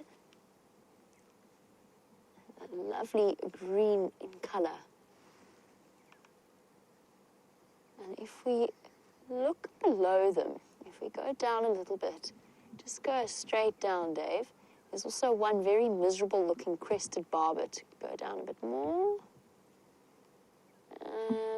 There he is. He's just on that branch that's sticking out to the left at the bottom. There we go. Perfect. Thank you. He's also looking rather puffed up. and shivery. Equally striking, crested barbet with its bright yellow and bright orange on its face. I know that you were looking at one with Brent earlier in the safari, but it's just interesting to see how the birds are experiencing this weather. All facing in a very similar direction, which makes complete sense. If we go up and we have a look at each pigeon individually, you'll see how they are staring off into the west or into the southwest. And that's because they're trying to face into the wind so as not to be unsettled off their perch. Definitely not the body language of a happy bird. That one's got it wrong, though. That's the wrong direction, buddy. The wind is going to ruffle your feathers.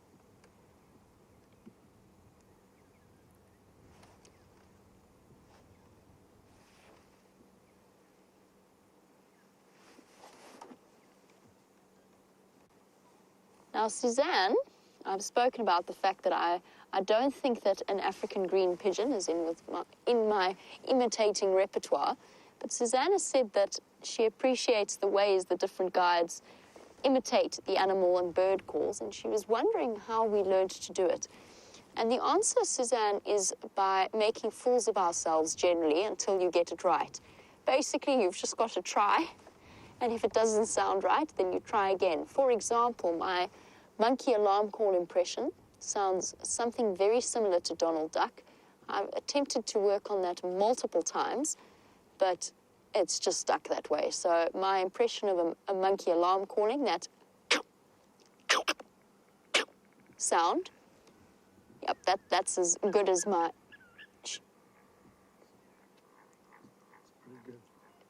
There we go, he's calling.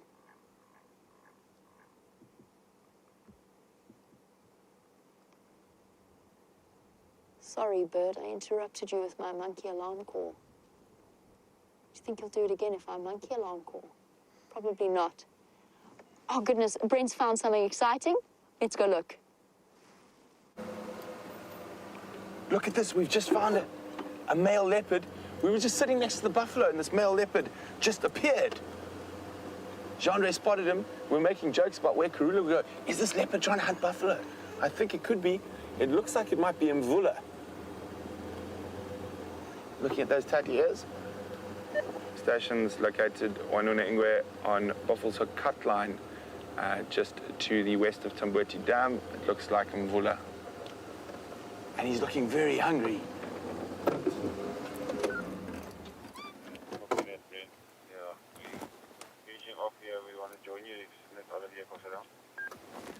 Copy yours. I'm the only vehicle. He is looking like he's showing interest in the herd of Nyari, so he might cross north, but we're just above Tamboti Dam, just to the west of Tamboti Dam.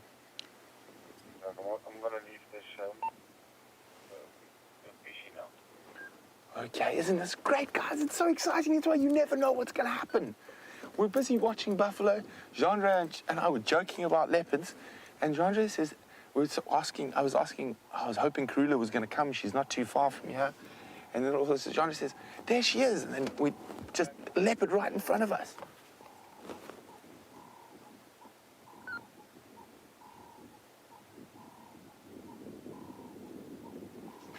And you can see how concurved his belly is. He's very hungry. And those little buffalo calves, I've seen leopards past their prime, male leopards, actually actively hunt baby buffalo. But I don't think this is a good spot, Mr. Mvula. There's no nice trees to drag him up, that buffalo up quickly. But he is definitely watching those buffalo.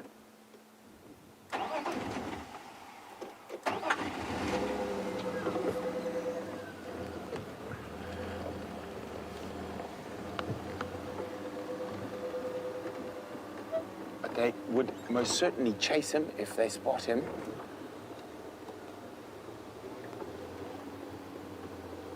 That he is stalking baby buffalo. This is incredible.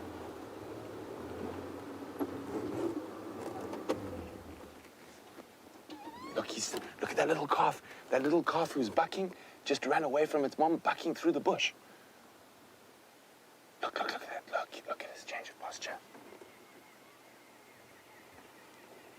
So he's going to have to be very patient in this scenario. Especially that little calf playing is ideal. Look, there he goes again. Now, this is a very high-risk hunt for a leopard. There's only one leopard I know of. I used to see him regularly with baby buffalo calves, and that was the Camp Ban male. Not to say old man Mvula can't. So he is looking in not too bad condition. He is very hungry though. Yours, come quite quickly. He has crossed into Buffalo's Hook. He is stalking a Mampimpa Nyari now. Can I come closer to you, David? Affirm, come straight in.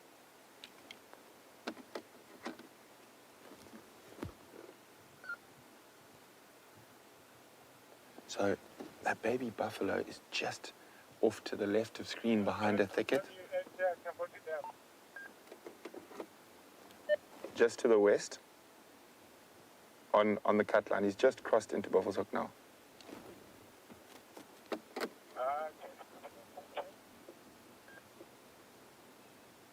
So these are obviously the male leopard tracks we came to look for, and we bumped into the buffalo, but well spotted Gendre.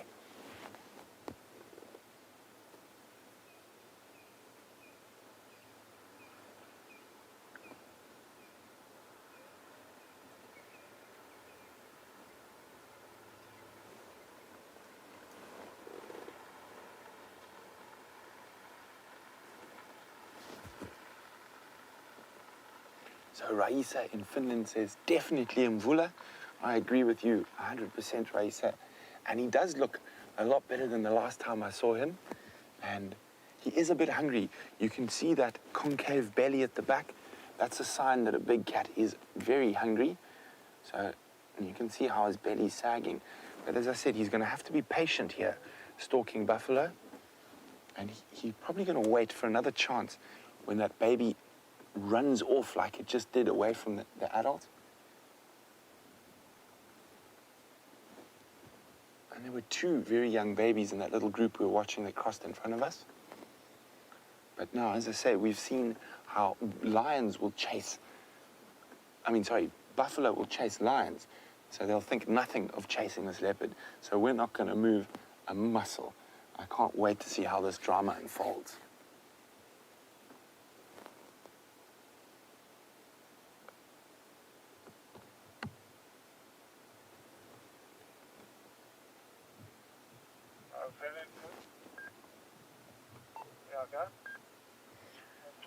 So that baby buffalo is just behind this thicket, and there he is. It's probably about 30, 40 meters between the two.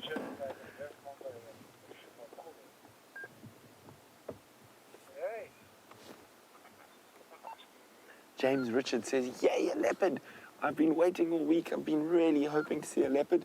Well, me too, James. And James has also been specifically hoping for Mvula.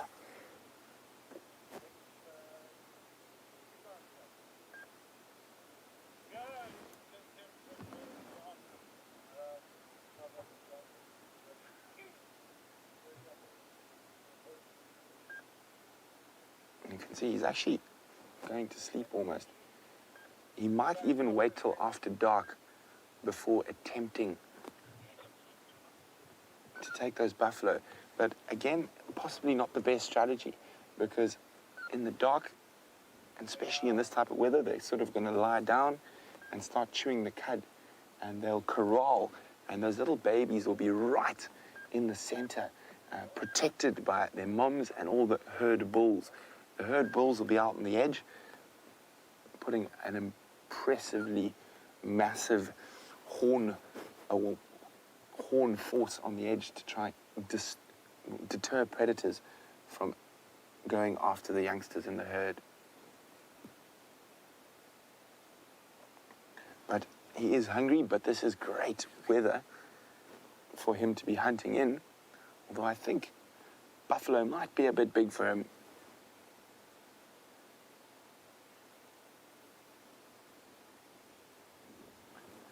Penny in South Africa says, "Aish, it would be a very bad move, or a very brave move, sorry, for a leopard to hunt a breeding herd of buffalo."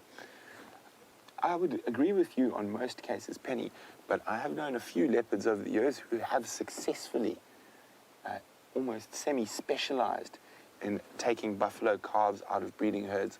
And the one I know that did it the most regularly was the Campan male in the southern Sabi sands. Oh, the flies are biting him.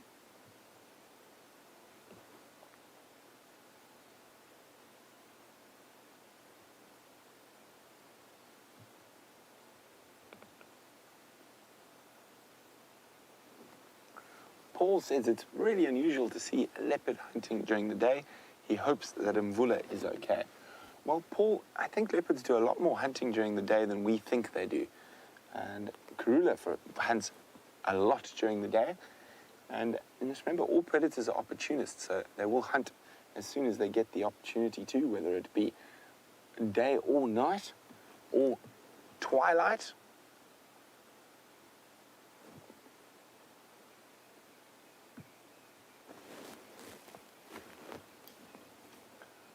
But also, in terms of whether Mvula's all right or not, unfortunately for him, he's at the end of his days as the top male leopard in this part of the world.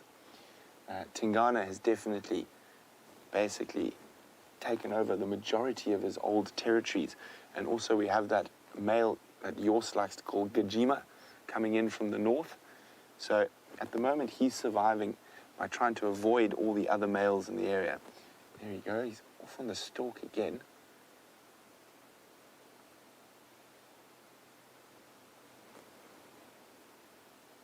And you can see how well that camouflage works. As Jean-Andre zooms out, he just disappears.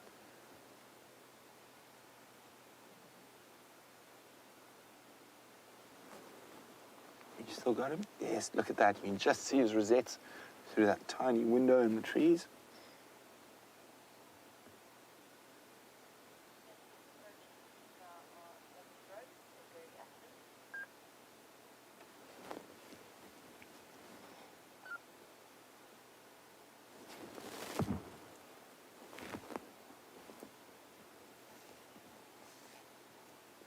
We have a question from Leanne in the Wild Earth office in Johannesburg. Leanne would like to know, would leopard hunt in pairs when they're mating? Generally not, Leanne. If they do hunt, it'll normally be the female who does the hunting and catching, but as opportunistic as they are, it could be either of them.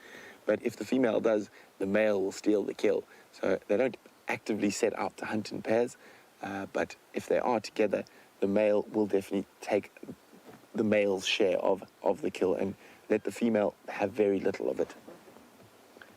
Can you still see him, John? I think I'm going to reverse a little bit, see if we can get another window.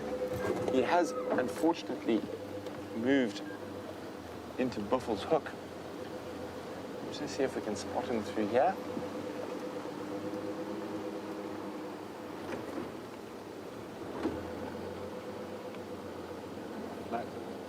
You got him. You see him? He might have laid down again, so I'm just gonna... Is that him there?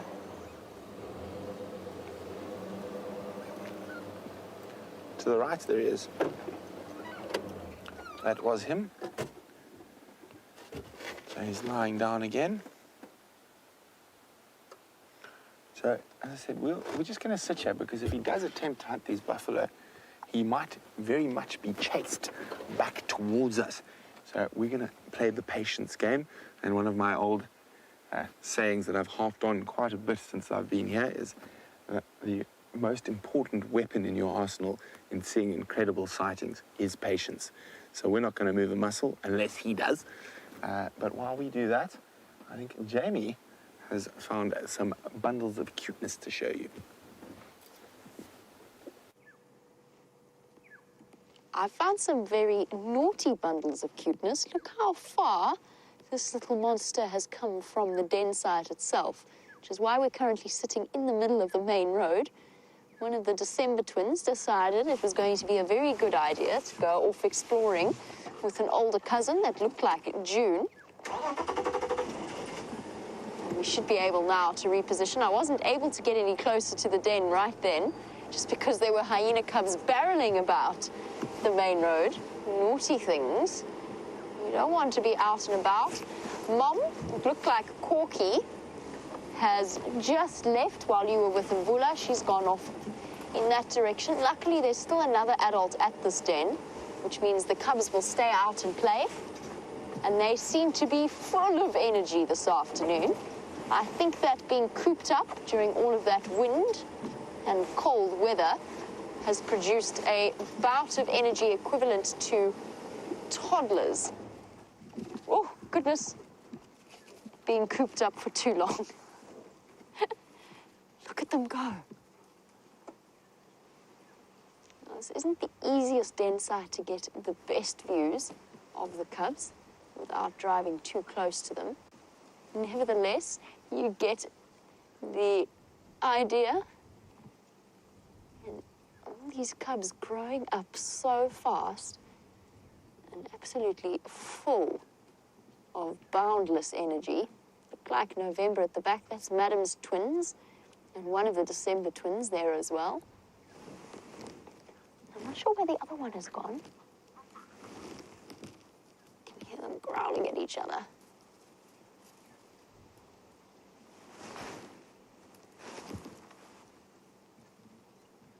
This is the kind of roughhousing that might require intervention from Mom at some point.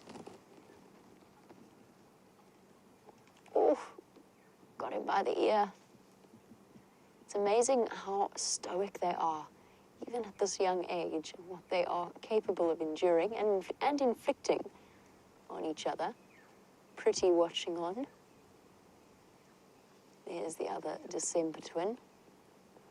So all cubs accounted for after their sojourn into far too far from the den site.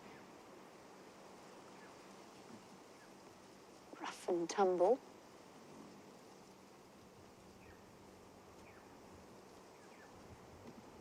Oh, it's so lucky for them to have a couple of cubs of similar ages to play with.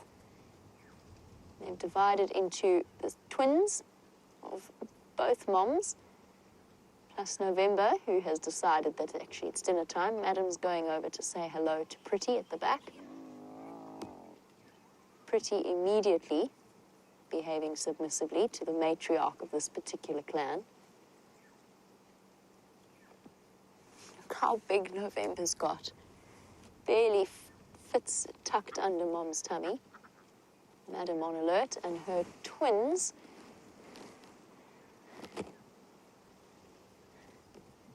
causing havoc. Oh, Mom's stepping in.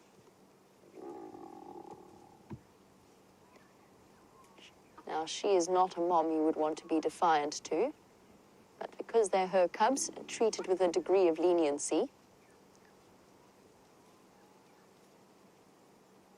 She's thinking about breaking up the scuffle. Oh, oh. Backing off as quickly, oopsie daisy, backing off so fast that it fell over. Definitely a more sensible approach from the December twins. Whilst their mother is a high-ranking female, she is not the matriarch. So the two little cubs that you see playing on your right are far higher ranking than the two on the left, the older two. The youngest two essentially have free rein whilst Mom is around. Oh, oopsie. You're dashing after Mom. That's also not a good idea. Oh, here comes number two.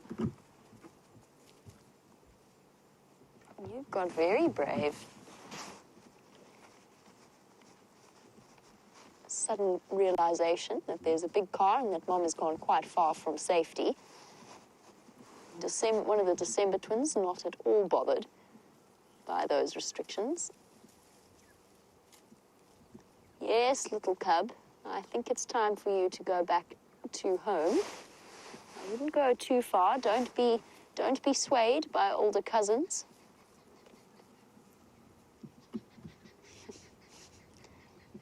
Can see the indecision in this cub. It wants to follow mom, but at the same time, and in fact the older cousin, but at the same time pushing the boundaries of where it has, or the furthest it's ever been from home. Ooh, braving it. Off it goes. And I can hear, I'm not going to reposition because there's lots of cubs, because the cubs are moving about underneath our tires. I don't want to reposition and scare them. But I can hear Madam actually reprimanding them from the main road. Oh, here we come. They're coming back now. She's made it very clear to them that this is not acceptable behavior.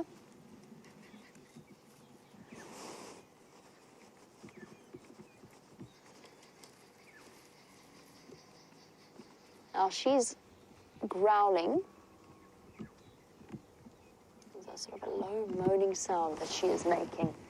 And that is her telling her cubs to go back to where they belong and not to follow her.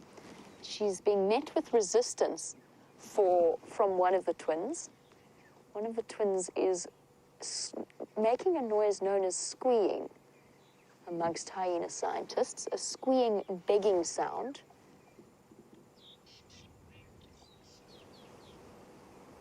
I'm going to be quiet for a moment to see if you can hear it.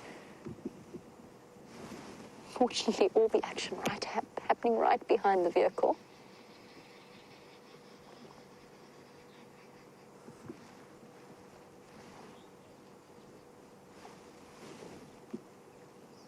You little mischief, you're going to get yourself into trouble. We're not actually that far away from where Brent is with Mbula. Ah, there, she's going to come back towards the den. I think she just went out for a good sniff. Maybe to say where Corky has gone. Well, they stopped making that noise for now. I think she's going to return back here.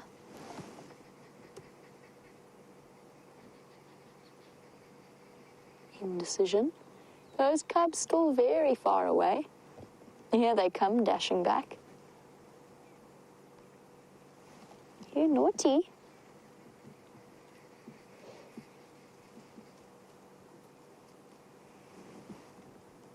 So we've spoken a lot about Madam and the different characters that we have at this hyena den. But I haven't explained exactly how we've come to the conclusions that we've reached. We've been observing this hyena den and their behavior for a good couple of weeks, particularly with this new set of cubs, all of whom are under 4 months old. And we've come to the conclusion that this big hyena is the matriarch, the highest ranking female in this clan. And we've judged that purely from, first of all, her size, but also the behavior that she's demonstrated towards other hyenas and the way in which they've responded to her. Here comes a cub racing back. Oh, it's taken us some time, but we've slowly started to draw the conclusions. It's also quite clearly visible in the way in which her cubs behave. Ooh, discipline.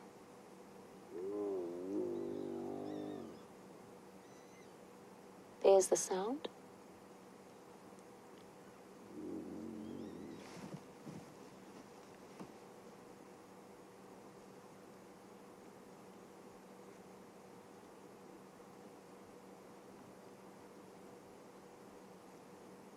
Okay, she's stopped for now. That low moaning sound was coming from the adult female. I'm not sure if you could hear the high-pitched squealing of her cub. But as I was saying, we've read into the behavior. Oh, here she goes again.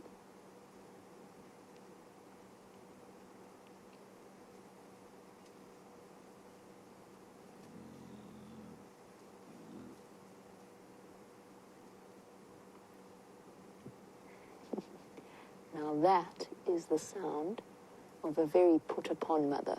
I think tired of the shenanigans.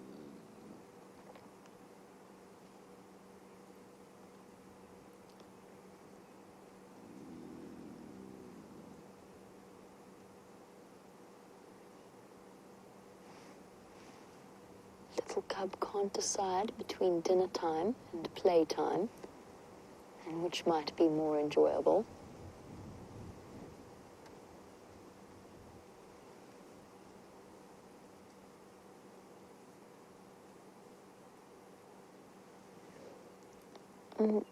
Diane wondering, because this is the furthest that I've ever seen this particular group of cubs move away from the den, and Diane was wondering whether or not they are particularly brave in terms of where they're going, because they've moved den sites a couple of times. Let's just see this interaction. That's interesting. Look at that. That's not her... Oh, that's definitely not her cub. I wanted to see what she would do. Isn't it fascinating how that little cub is approaching her like that? Oh, provoked jealousy from one of her own cubs. Sorry, Diane, I'll be with you in 1 second. I just wanted to watch that particular interaction play out. So do I think that they've become particularly brave since they've moved dens so many times? Yes, I think that it has something to do with it. I also think it's the ages of the cubs. Now, it took November a lot longer than it took the December twins to venture that far from the den, and it's taken the January twins less time than it did the December twins or November. So it's due to the influence of the older cubs that we're seeing this amount of courage from the youngest ones. If it were just Madam's twins, I don't think that they would be as brave, so the youngest set of twins at this den.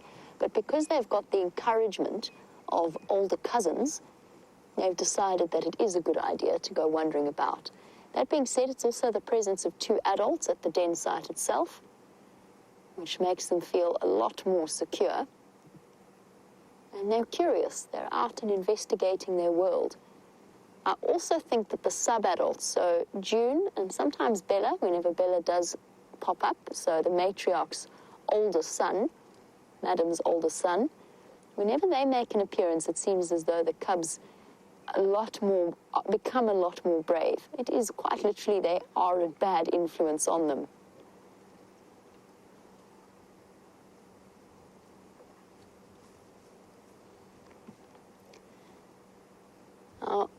I'm sure you're wondering what's been happening with Brenton and Vula, so let's hear it from him quickly, and then we'll be back with these hyenas very shortly. So unfortunately, those buffalo didn't bed down there, and they continued north, and Mvula is still continuing to stalk them, so I will keep an ear out to what's happening in case they are chased and charged back down to the south towards us. So Taxon lost Krula not far from the boundary, so he's recommended where I can go have a look if she might pop down. Her general direction was back towards Juma, so we're going to make our way there, and while we do that, let's go enjoy those hyena cubs with Jamie.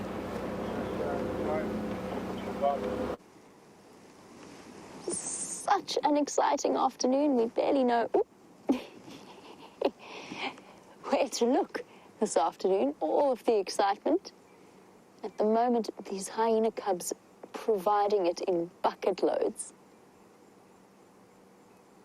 Diane, I didn't finish answering your question. Well, I almost finished answering your question, but it actually led me onto another viewer question about which particular den site we are at the moment. And they have just moved here in the last few days. We're still on Aubrey's Road, for those of you familiar with the geography of the area, so very close to their previous den. And we're now involved in a strenuous tug-of-war, both of them wanting the same stick. It's the sort of fight between toddlers that could lead to tears.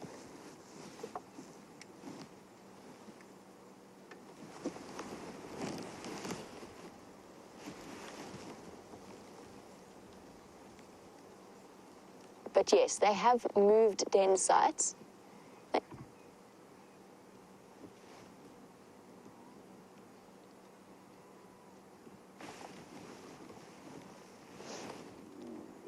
Ooh, ooh, now there's squealing happening. I'm just going to be quiet.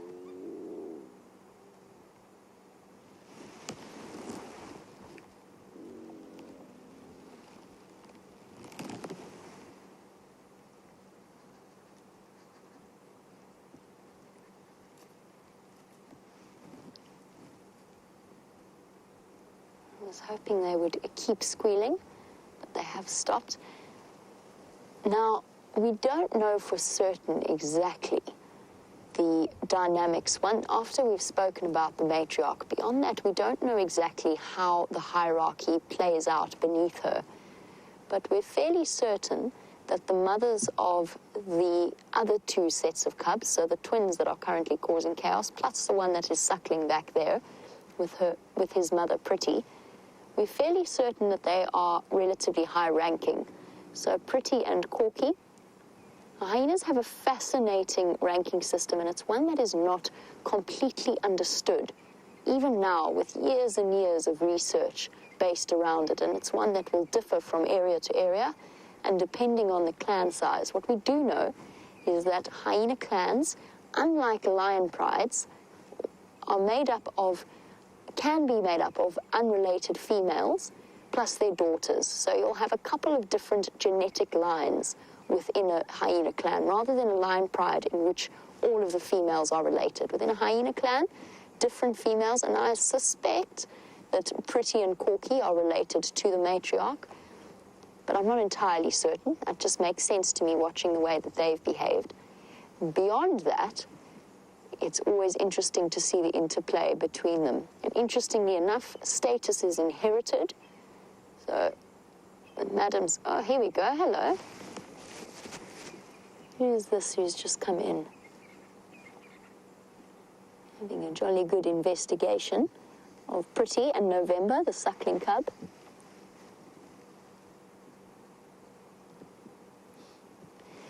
John has asked how many adults there are in this crackle, or our cackling hyena clan. John, at the moment, we've got three known females of this clan with the cubs at this den site. There's also a couple of other females, so there are two lower-ranking females, the one with the scar on her back, and then the mother of the twins born in February last year that we haven't seen in quite a while, and from what I understand was involved in a very serious fight between the members of this clan. There's also 3 adult males that are regularly seen around here, and you'll probably find that there's a couple more adults on top of that. So we've got 5 females that we see regularly, plus 3 males that we see regularly, and then a couple of younger females that come in and out. Ooh, mommy is coming to discipline.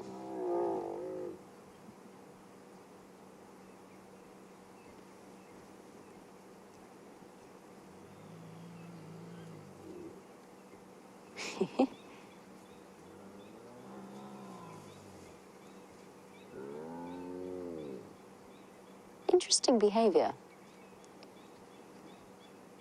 And she's trying to get her wayward cubs to come and suckle, but why is she sticking her head down into the den when both of them are outside? I'm a little bit flummoxed by.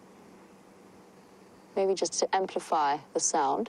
But I don't know about you, Dave. I would not be as defiant as her cubs are being if that was instructions coming to me from her. No. She's one of the bulkiest hyenas I've ever encountered. Our matriarch of this clan. Just in sheer size and swagger. She makes for an intimidating figure. There she's just standing casually on poor November. I wonder what's got her so unsettled. I think it's the cubs being ill-behaved.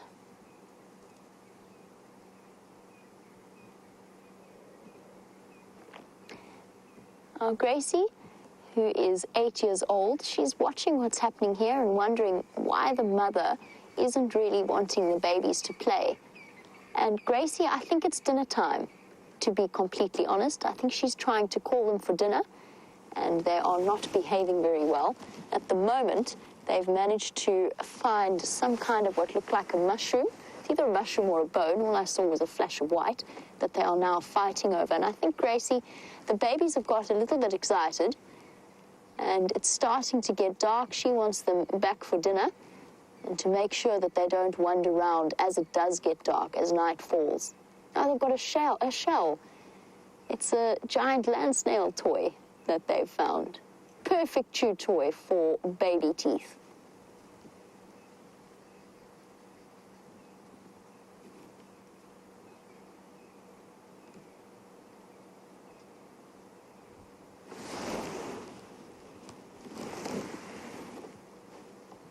they're fighting over this land snail shell. As happens with the hyena cubs on a regular basis, as soon as one of them finds something interesting, then the other one wants it. They want to share in the fun. And it becomes a little bit of a... And these lessons will serve them well in future when they will have to use their body weight and their personality to get them in access to the kills. Luckily for these cubs, being high-ranking means that they could well have easy access to each kill. It's usually the highest-ranking females that have access to the kills.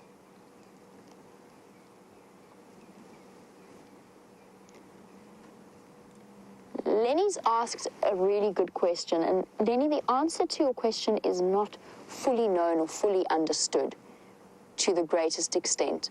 Bearing in mind, of course, that researchers have spent a very considerable time period researching hyenas, but anything could differ from area to area.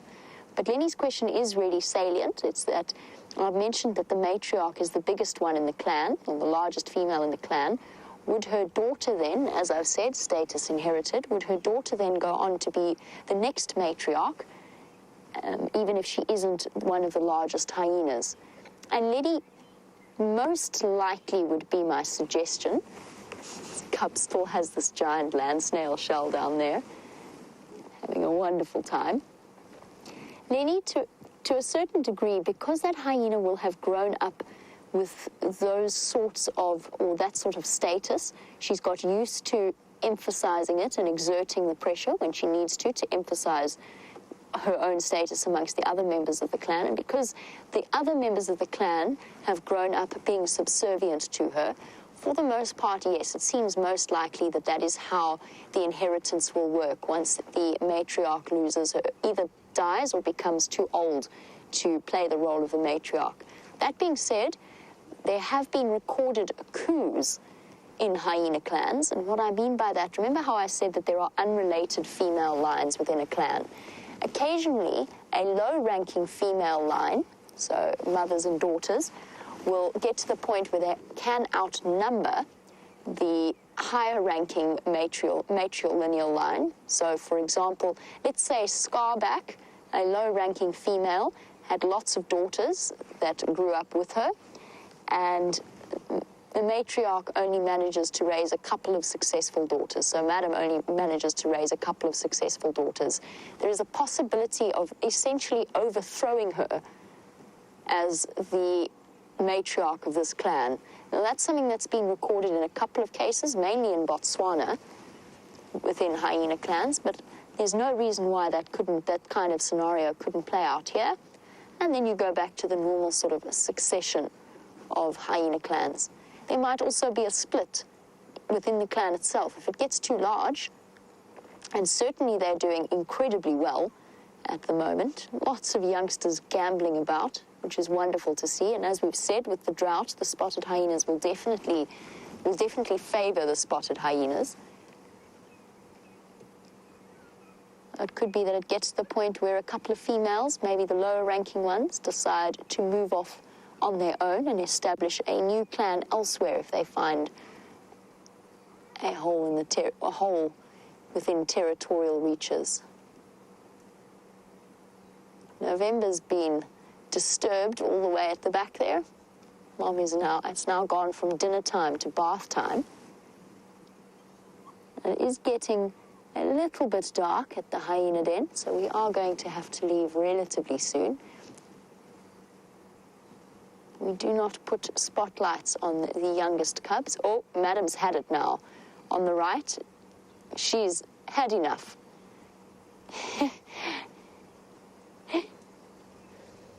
Oh, somebody's in big trouble.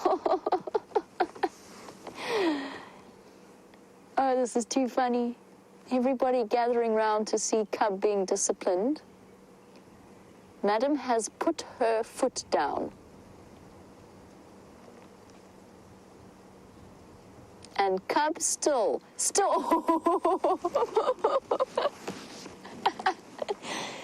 Oh, but you are naughty, little one. Coming to run and hide behind the tree. Well, Wasn't that incredible? Wasn't that so... Oh, I'm sorry, Mom. I'm sorry, Mom. I'm sorry, Mom. Wasn't that so easily translatable by human terms? All of us can relate to an experience like that.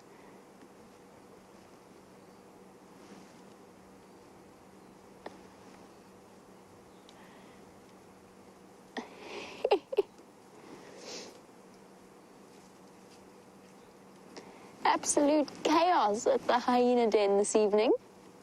The little ones are still defying Mom and racing about. Yes, I think that's a good idea. I think that message was fairly well received. And now there's more individuals that have suddenly entered the fray. Some of the previous sub-adults, I can't see exactly which ones they are. Unfortunately, it's a bit dark, and they're dashing about in the thicker parts of the vegetation. But there's more individuals that have entered and are playing together at the back. I think it's a couple of the sub-adults. It could be Bella and June, as well as one of the February twins. Two little ones have decided to take their game to the entrance to the den. They're going to carry on playing, but closer to home, which is what I think Mom was trying to tell them. Oh, no, the temptations of the outside world proving a bit too strong. And this is one of the reasons why spotted hyenas to me are one of my favorite predators. My favorite predator, if I'm completely honest. There's something so intriguing about their intelligence. Oh, Mom's back again.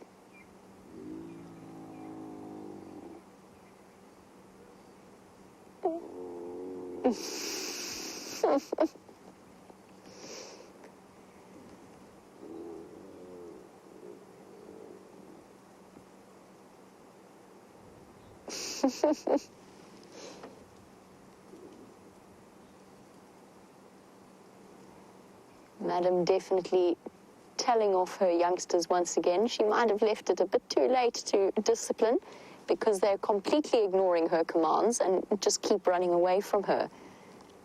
They're far braver than I would be, Dave. Unfortunately, though, I know it's very dark on your side, and we have reached the end of our time at the hyena den. We don't spotlight the cubs just because of the distraction that it could provide, an additional level of distraction for the cubs that they don't need at this vulnerable age. Nevertheless, one of the most entertaining hyena sightings I have ever had here. I was talking about their intelligence. They've also got an incredibly wide range of vocalizations. And Pat, that is what gives the name, the spotted hyenas, the colloquial name of the laughing hyena. Now, you're not hearing it now because it's their contact calls between each other or the communication at the den level. But as soon as a hyena becomes excited or when they have a kill that they all surround, they immediately start giving off this, and it sounds just like a giggle. It's an almost eerie, to me, it's an almost eerie sounding, high-pitched cackle. And that is where the name laughing spotted hyena comes from. It's the sound that sticks in people's minds. And then, of course, they've got that ghostly ooh sound. I don't want to do it too loudly next to the hyena den. I mean, not that I'm so impressive at my imitation that I sound like a spotted hyena, but nevertheless, I don't want to disturb them in any way. I don't think that they will be fooled by me, but they might get a fright with a loud noise. So lots of playtime still happening here. Unfortunately, it's become a little bit too dark for us to really be able to watch all of the details. Awesome sighting. How was that, Dave? Awesome. Such special animals. So entertaining to watch them interacting like that. Valerie is saying she's really enjoying being at the hyena den. I love it as well. To get to know each individual hyena, to me, is one of the most exciting aspects of working in an area as intimately as we do with this particular part of our little section of wilderness. Now, please don't come here, little one, because I need to start the car. Yes, off you go. Off you scamper. Madam, you have lost control of your delinquent cubs. They are completely ignoring your commands.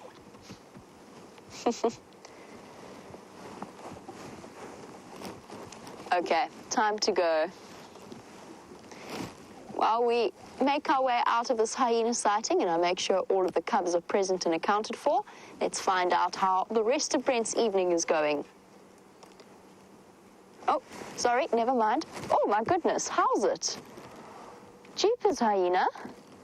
Are you on top of me or something? There's a hyena there, and I didn't see it sneaking up on me, and it's walked right up to my door. I actually got quite a fright. I looked down and all of a sudden there were eyes looking straight back into mine. It was a surprise more than anything. Oh, cheeky little things. Suddenly met with the most expressive pair of eyes you will ever find in the animal kingdom. Those big, limpid pools of brown that the hyenas possess, with plenty going on in the background. Right, it's definitely time for us to go. It's much too dark. I want to make sure now that I've seen all of the cubs go in that direction that I take this opportunity to go out nice and slowly. Dave, just let me know if any of them decide that they want to be here as well.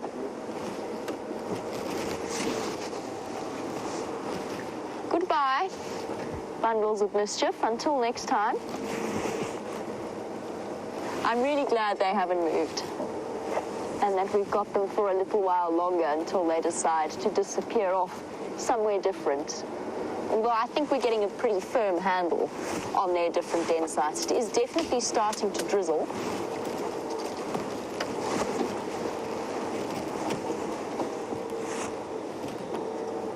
Absolutely wonderful sighting. Here we go. Rain covers on the vehicles on Brent's side, so let's try again with getting that update from him.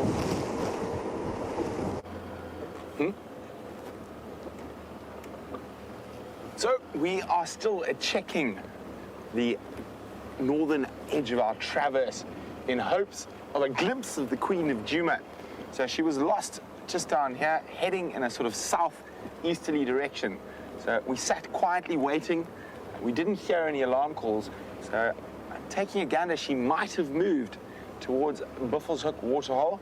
So we're just going to slowly check towards there, and then we'll probably loop and come back the exact same way in case she hasn't yet crossed. But really great to catch up with Mvula. He was looking quite good compared to the last time I saw him. So I do apologize. Jeandre is probably going to have to do quite a bit of wiping of the lens. It seems like the weather is rolling in. You can hear that rip behind us. It wasn't anything breaking. It was just the Velcro on the rain covers.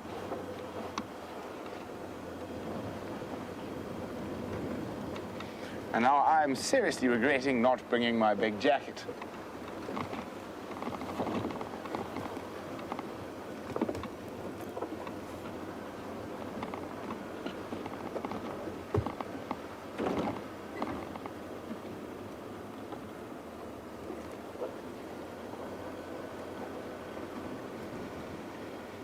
So it's fascinating when male leopards get past their prime and they're ousted out of their territories.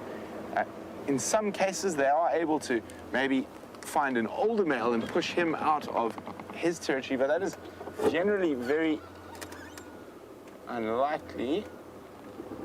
And what happens is they end up doing what Mvula is doing now. He's almost become a non-territorial male, or he actually is a non-territorial male.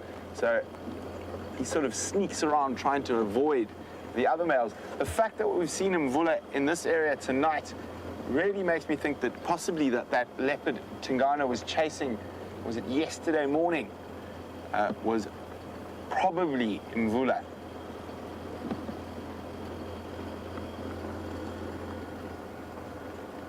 But lucky for him, it looks like he got away without a scratch.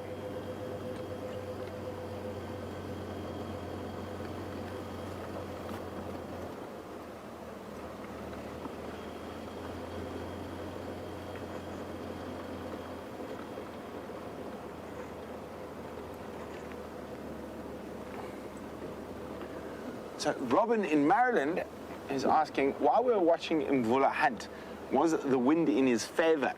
Now, you would think that lions and leopards would always use the wind to their advantage. They don't.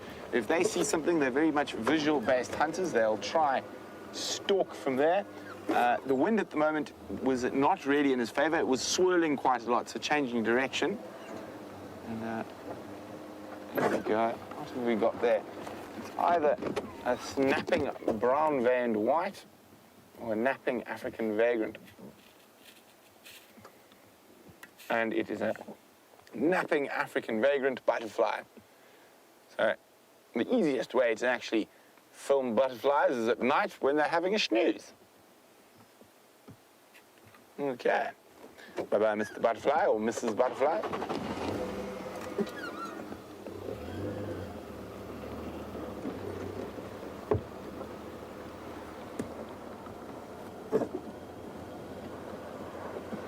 Now, since we've seen leopards, and we're almost certainly between one of the vehicles going to see a scrub hare, I'm going to tell you an African folklore about why the scrub hare doesn't look over his shoulder while he's running. So a long, long time ago, scrub hare and leopard were dear friends, and leopard used to leave her cubs in scrub hare's charge. And scrub hare used to look after her cubs. And during this particular litter of cubs, a massive and devastating drought set in. And all the animals moved away from leopard's lair and to where there was water, which was very far. So for a week, leopard wasn't able to catch anything. So her cubs were lucky enough lactating from her, so they got their milk. But leopardess and scrub hare didn't get anything to eat. And what have we there? You see it, Chandra? There's eyes in there. I think it's a duiker. Let me just... There we go. Yep, a duiker. And so after 10 days of no food for scrub hare and leopard, leopard came back exhausted and hungry and still no food. And she asked scrub hare, please can you bring my cubs through? She had 3 cubs at this stage. And scrub hare brought 1 cub, went back, brought another cub, then picked up the 2nd cub and hid it and went back and brought the 2nd cub back again. During the day, he'd got so hungry, he killed and ate one of leopard's cubs.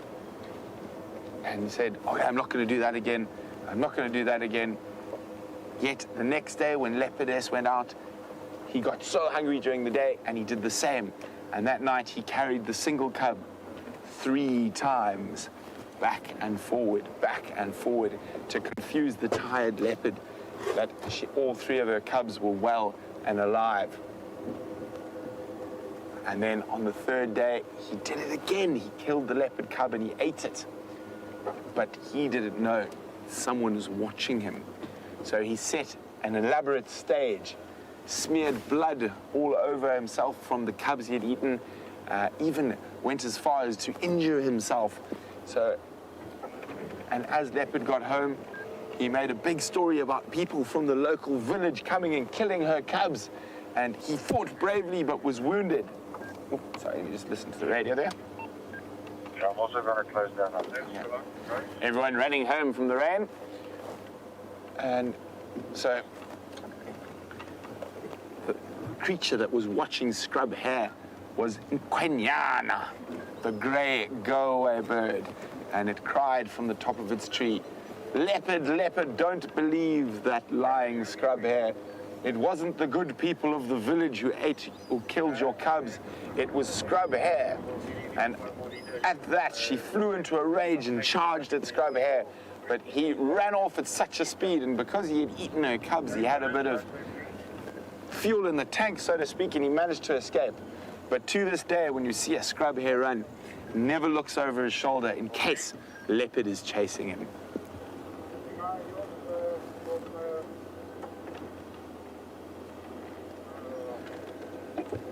Kaptan Road, Muhammad Ingram on board. Just south of the 24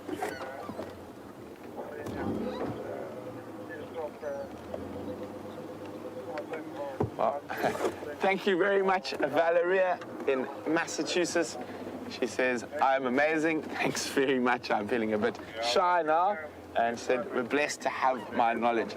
Well, Valeria, it's my absolute pleasure to be able to share it with you guys. And it is wonderful that we are able to take you on a safari wherever you might be in the world. Because this week I haven't seen those telemarketers.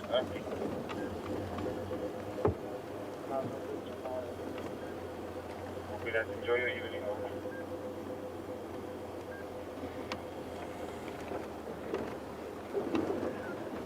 So, we're chatting about leopards and cubs and that wonderful little African folklore.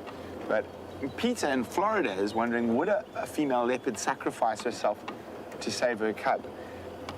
Yes and no. In certain circumstances, it has been recorded, actually in the Sabi Sands, where a female leopard sacrificed herself to save her cub.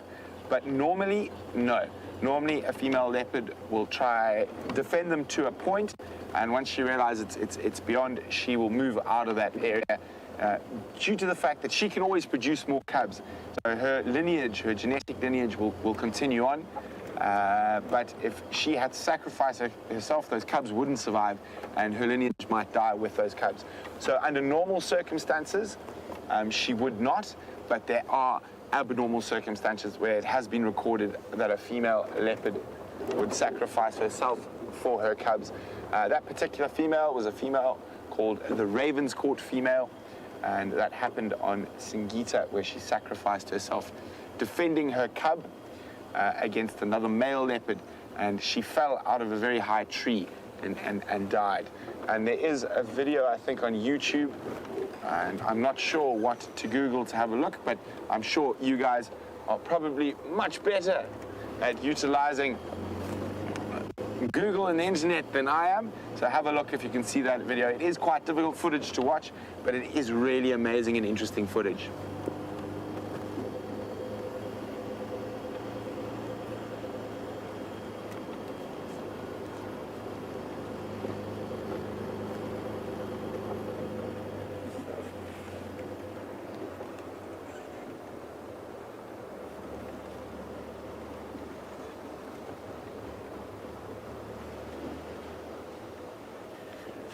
So, Miss Jin in Texas, I'm not sure if I'm understanding you correctly.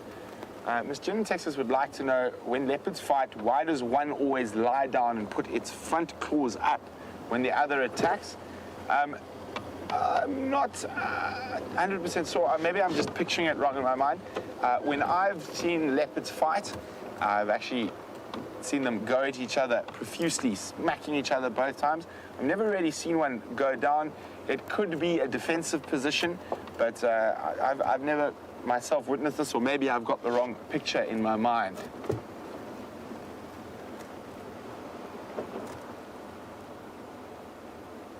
Quickly to a bush, baby! Oh, where is he? Where is he? There he is. Can you see him there? He's just on the edge of that branch. Oh, I think he just jumped away. Getting a bush baby on screen sometimes proves to be endlessly tricky. Oh, no, he's still there. He's still there. He's right in the middle of my spotlight. I see him jumping about. Oh, you sneaky thing. There you are. Oh. Well done, Dave. Keeping track of this little bush baby. Amy, one of our viewers, Amy, asked about a bush baby ages ago. I really would love it if she were watching. Been trying to get one on screen for ages. Amy, I'm not sure if you're watching or not. This was a couple of weeks ago that you asked to see a bush baby. And I think our sighting now over. Sorry, I zipped up my jacket in the cool wind.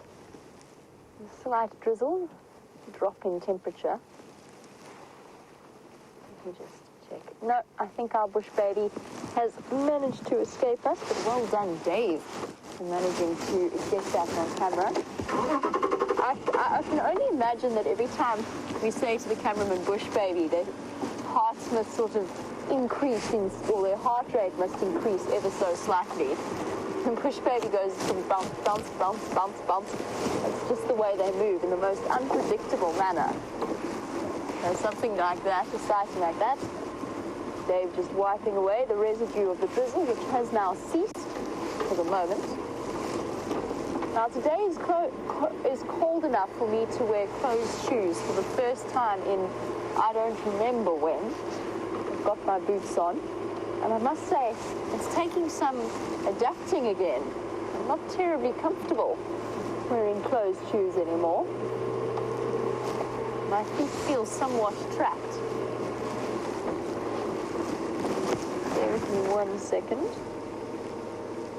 Ah, that's why I'm sounding funny. My microphone has disappeared somewhere down into the depths of my shirt. As long as I talk like this, you should be able to hear me if I just lift my... Hold on a second, I need to go searching. I need to go rummaging. It's managed to escape. Here you go. Have a nice view of the cloudy sky while I search for my microphone in the dark. Where did you... Oh, there you are. Here we go. My sincere apologies. My microphone tried a desperate dash for freedom, which didn't work, and I have found it and reattached it to my shirt, and hopefully there it shall stay for the duration of the rest of the sunset safari. That should sound better.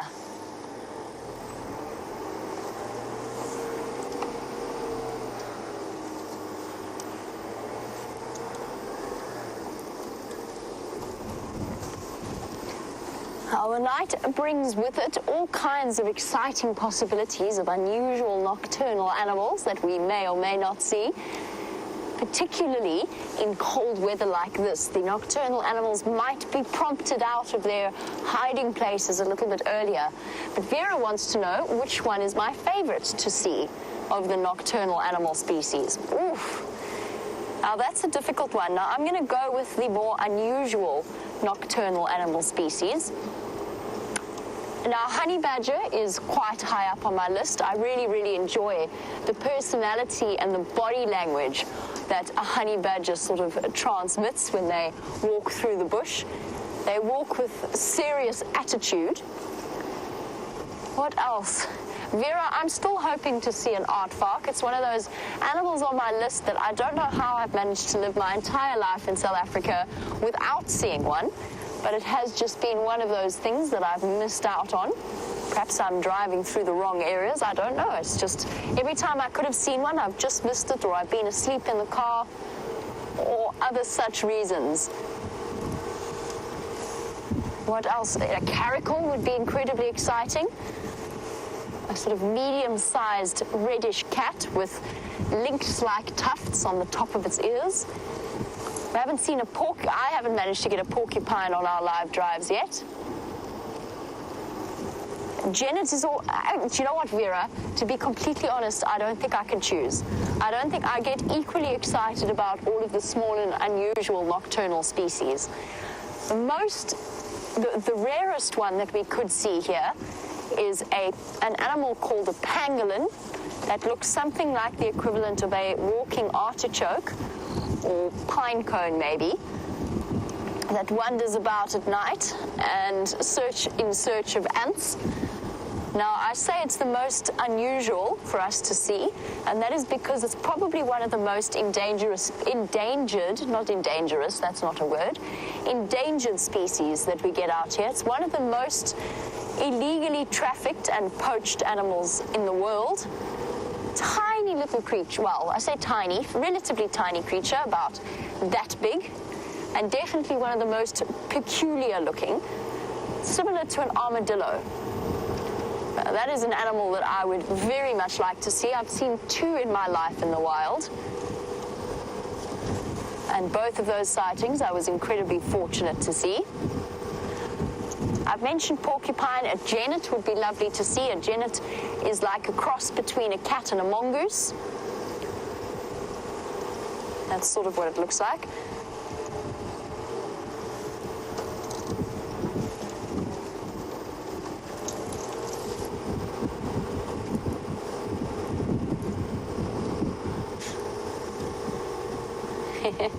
Louis the Lion's saying that I speak to my microphone like it's one of the naughty hyenas. Louis, that is a good point. It is a tendency I have for most. I talk to Wendy, the vehicle. I talk to my binoculars on occasion. I shout at my phone on a fairly regular basis, and I think that's largely due more to my incompetence, technologically speaking, than it is anything to do with the poor phone. But I do spend a separate portion of my day each day shouting at some form of technology, not doing quite what I wanted to do. I'm pretty sure that I'm the common denominator there, though. You know, all of the technology cannot possibly be rebelling at the same time against me. So yes, talking to things. I've also, to be completely honest, I have spent large periods of time on my own. Might be where it comes from.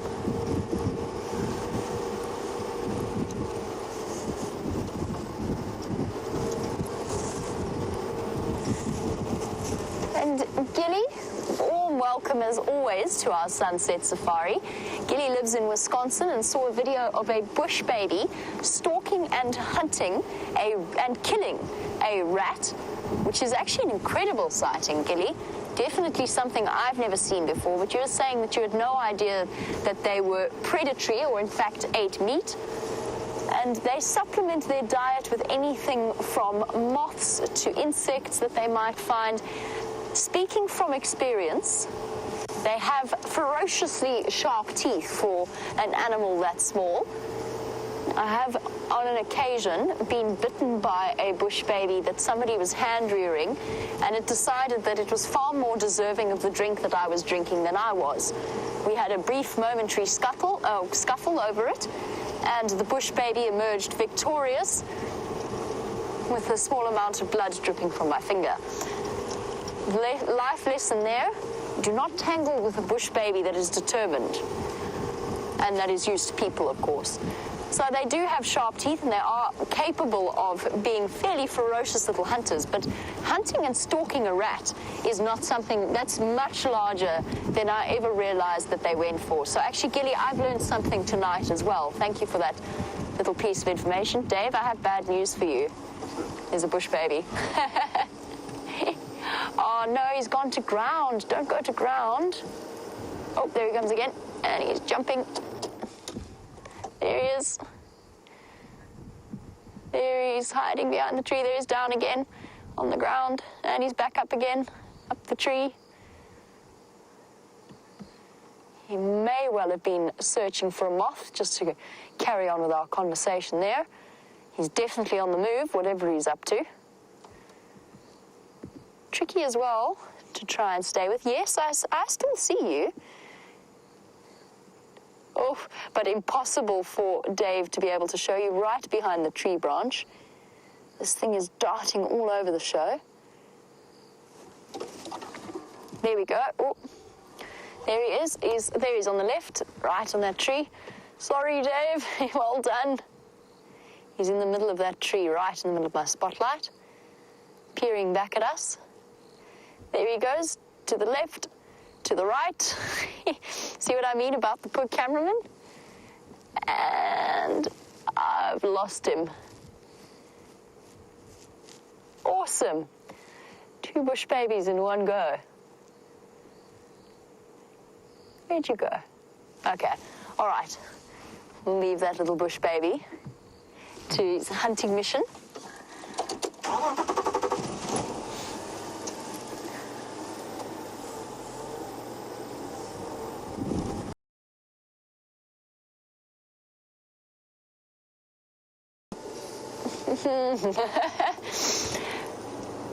I still see it, but it is dancing all over this tree like a jack-in-the-box. Okay. All right. Oh, there we go. Oh, there we go. Bit clearer. Oh, there we go. Now, the reason I can see it very easily is because its eyes are reflecting the light from my spotlight, a very bright red. But because of the angle and the way that bush baby eyes are positioned, Dave can't necessarily catch that flash of red, which is why he's doing such an incredible job right in the... Oh, okay. All right, sorry, Dave. I'm going to... Oh, he went up a bit. I'm going to stop trying to follow this bush baby. I mentioned that I was bitten by a small habituated bush baby, but our beard... Never mind, Brent has got another nocturnal species for you. So guys, you can just see under the branch there is a white-tailed mongoose. One of the more interesting little nocturnal carnivores that we get out here. There's a pair of them. There's the other one. Eyes pop up there. So cool. They're out foraging. They'll dig up frogs, scorpions, spiders, small rodents. And it's quite nice. Normally they run, but we are quite far from them. Let's see, hopefully they'll pop out into the open.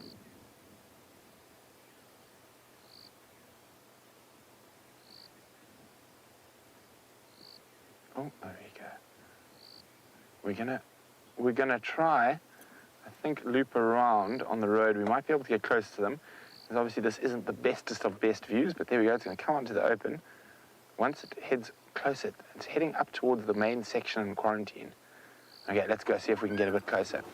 So Vera in Ohio is wondering, what is my favorite nocturnal animal to see? Wow, Vera, I don't think I could choose one. It's such a different world out here at night. And a lot of the really interesting little carnivores only come out sort of after 10:30, 11 p.m. And I don't know, I like them all. And I would say, ooh, so many choices. Jamie and I actually saw a little carnivore. It was the first time that I've ever seen them in the Sabi Sands. I've seen them in other parts of Africa. Oh, it looks like those mongoose are running, unfortunately. So we'll keep going, see what else we can see. So, as I said, I've seen them in other parts of Africa. I will try to find you a picture of it shortly. It is called the striped polecat. And Jamie and I went to visit friends of ours at Sibambili, and we were on our way home after dinner, and we saw the striped polecat on Juma, scurrying down the road, and that is like our African version of a skunk, but it's much, much smaller. Okay, you got them there, no? No, beyond the scrub is the mongoose. Okay, well, in the foreground, you have the scrub hare, and I just had a glimpse of the white-tailed mongooses next to that termite mound. They were moving. I'm just going to go off to the right slightly, Jean-de. See if they pop out around there. Anyway, we've got the scrub hare for now. So there we go. The guy who never looks over his shoulder when he's running away. Swing back. I mean, here, little Scops owlet calling. It's been one of my nemesis to find on live drives, but fortunately, that duck was broken recently. Oh, where'd those mongooses go? They're scuttled off into the thicket. So, Vera, I think, there's so many different interesting species that come out at night, and I like seeing them all. Aardvark, pangolin, and brown hyena in my home reserve. And we see them occasionally. And of course, the normals, I mean, the leopards, the lions, all fascinating to see how the behavior is so different at night. So I was telling you about that little striped polecat. I'll see if I can get you a picture. If not, if I don't manage to find a picture fast enough, maybe Jamie can.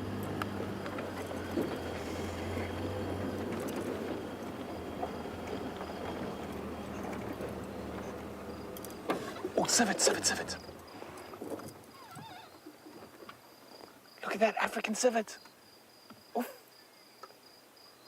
Oh, isn't that cool? We've seen two of the most difficult to see little carnivores. We've got white-tailed mongoose and African civet. I'm hoping if we go a little bit further forward,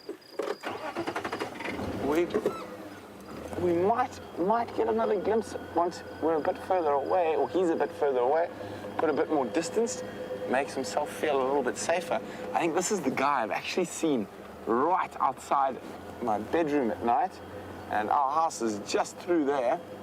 But let's have a look. Now, he's made his escape and scurried off. Isn't that incredible? White-tailed mongoose and African civet. I think he scuttled into that bush there. Lovely camera work by Jean-Andre, getting there before he disappeared. Was it incredible to see him bounding? Now, what else can the night bring to us?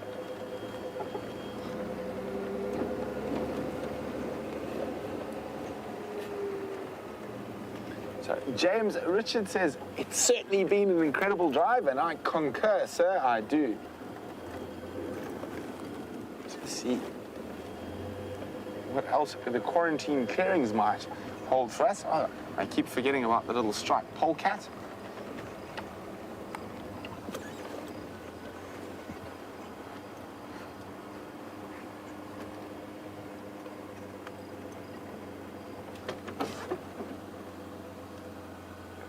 What else have we got?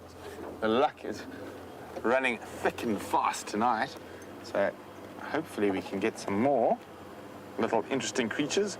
We've had bush babies, we've had white-tailed mongoose, civet, we've had mvula, who's a leopard we haven't seen in quite a while. Yeah, now let's go. There we go.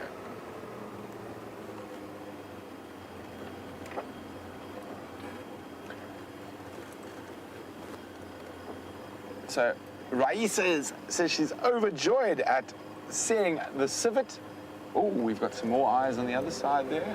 No, we've got Jamie, I think. I thought it was eyes. I think it's Jamie. There we go. Here we go. Should get this polecat short. Moth in the mouth. Or maybe I should stop trying to guess and do. I'm still getting my brain around all this technology I'm playing with.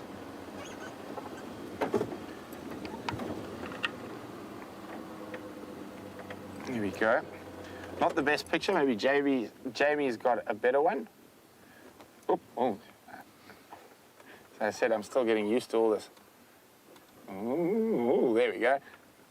Not the best picture, but really cute little guys.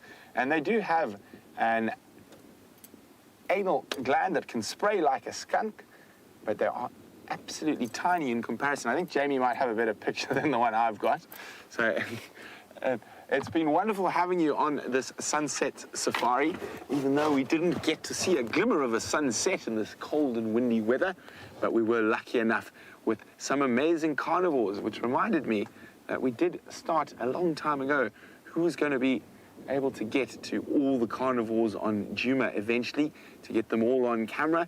I think that is definitely a long-term project. And so for me, I've managed to add another one, which is the African civet. I haven't managed to put one on camera. So really exciting. Oh, something in the grass. Oh, it's a scrub hair. I got so excited. But no, just a little scrub hair. I just caught a bit of movement out of the corner of my eye. So don't forget to join us for an exciting sunrise safari. I think I'm going to be on the hunt for Queen Karula again and whatever else might be out and about. So let's go enjoy the last few moments of drive with Jamie. Here we go.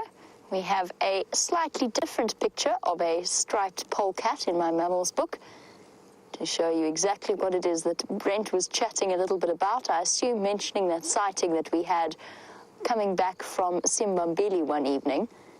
The one and only time I have seen a striped polecat on this reserve. Now, that was definitely an exciting season, but as winter starts to arrive and the temperature starts to drop, we've got more and more exciting prospects of nocturnal animals moving about a little bit earlier and hopefully joining us for the end parts or even the beginning parts of the sunrise safari, but the end parts and definitely for the end parts of the sunset safari.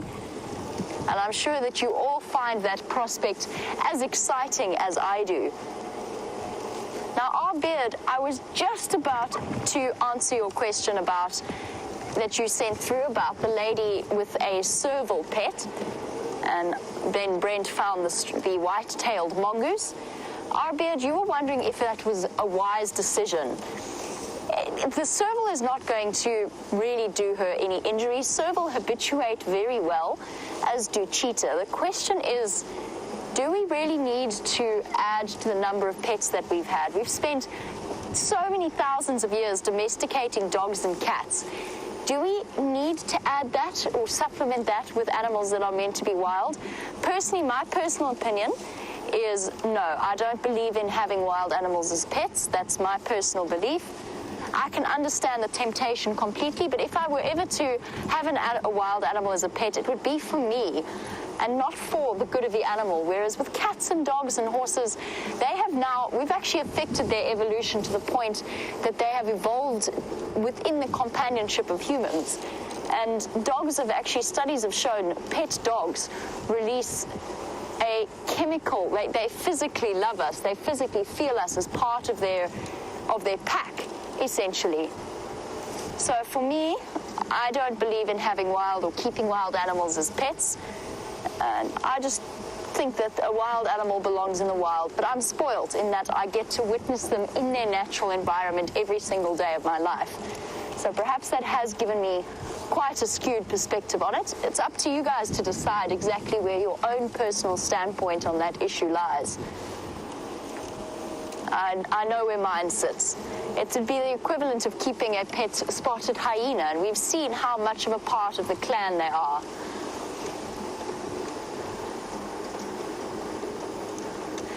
Darlene, it is an absolute pleasure. Darlene's been watching since December and says thank you for taking all of her questions. There is nothing, Darlene, that gives us greater pleasure than being able to share this experience with the viewers across the world. And that includes questions. That is the true safari experience. And we sometimes, a lot of the time, we learn from your questions. A lot of the time, they make us think about things that we wouldn't necessarily have considered before. Your questions and comments are always exceptionally valuable to us. We enjoy hearing them, we enjoy chatting about them, and we enjoy the conversations that they spark. Well, we've come now to the end of our sunset safari on a chilly, rainy evening. Thank you, Dave, for your wonderful camera work and keeping up with the bush babies, as well as to Louise and Jerry in final control, as well as to Brent and Jandre on the other vehicle. Most importantly, thank you for your questions and your participation and joining us. Have a wonderful day and join us for the sunrise safari. Cheers.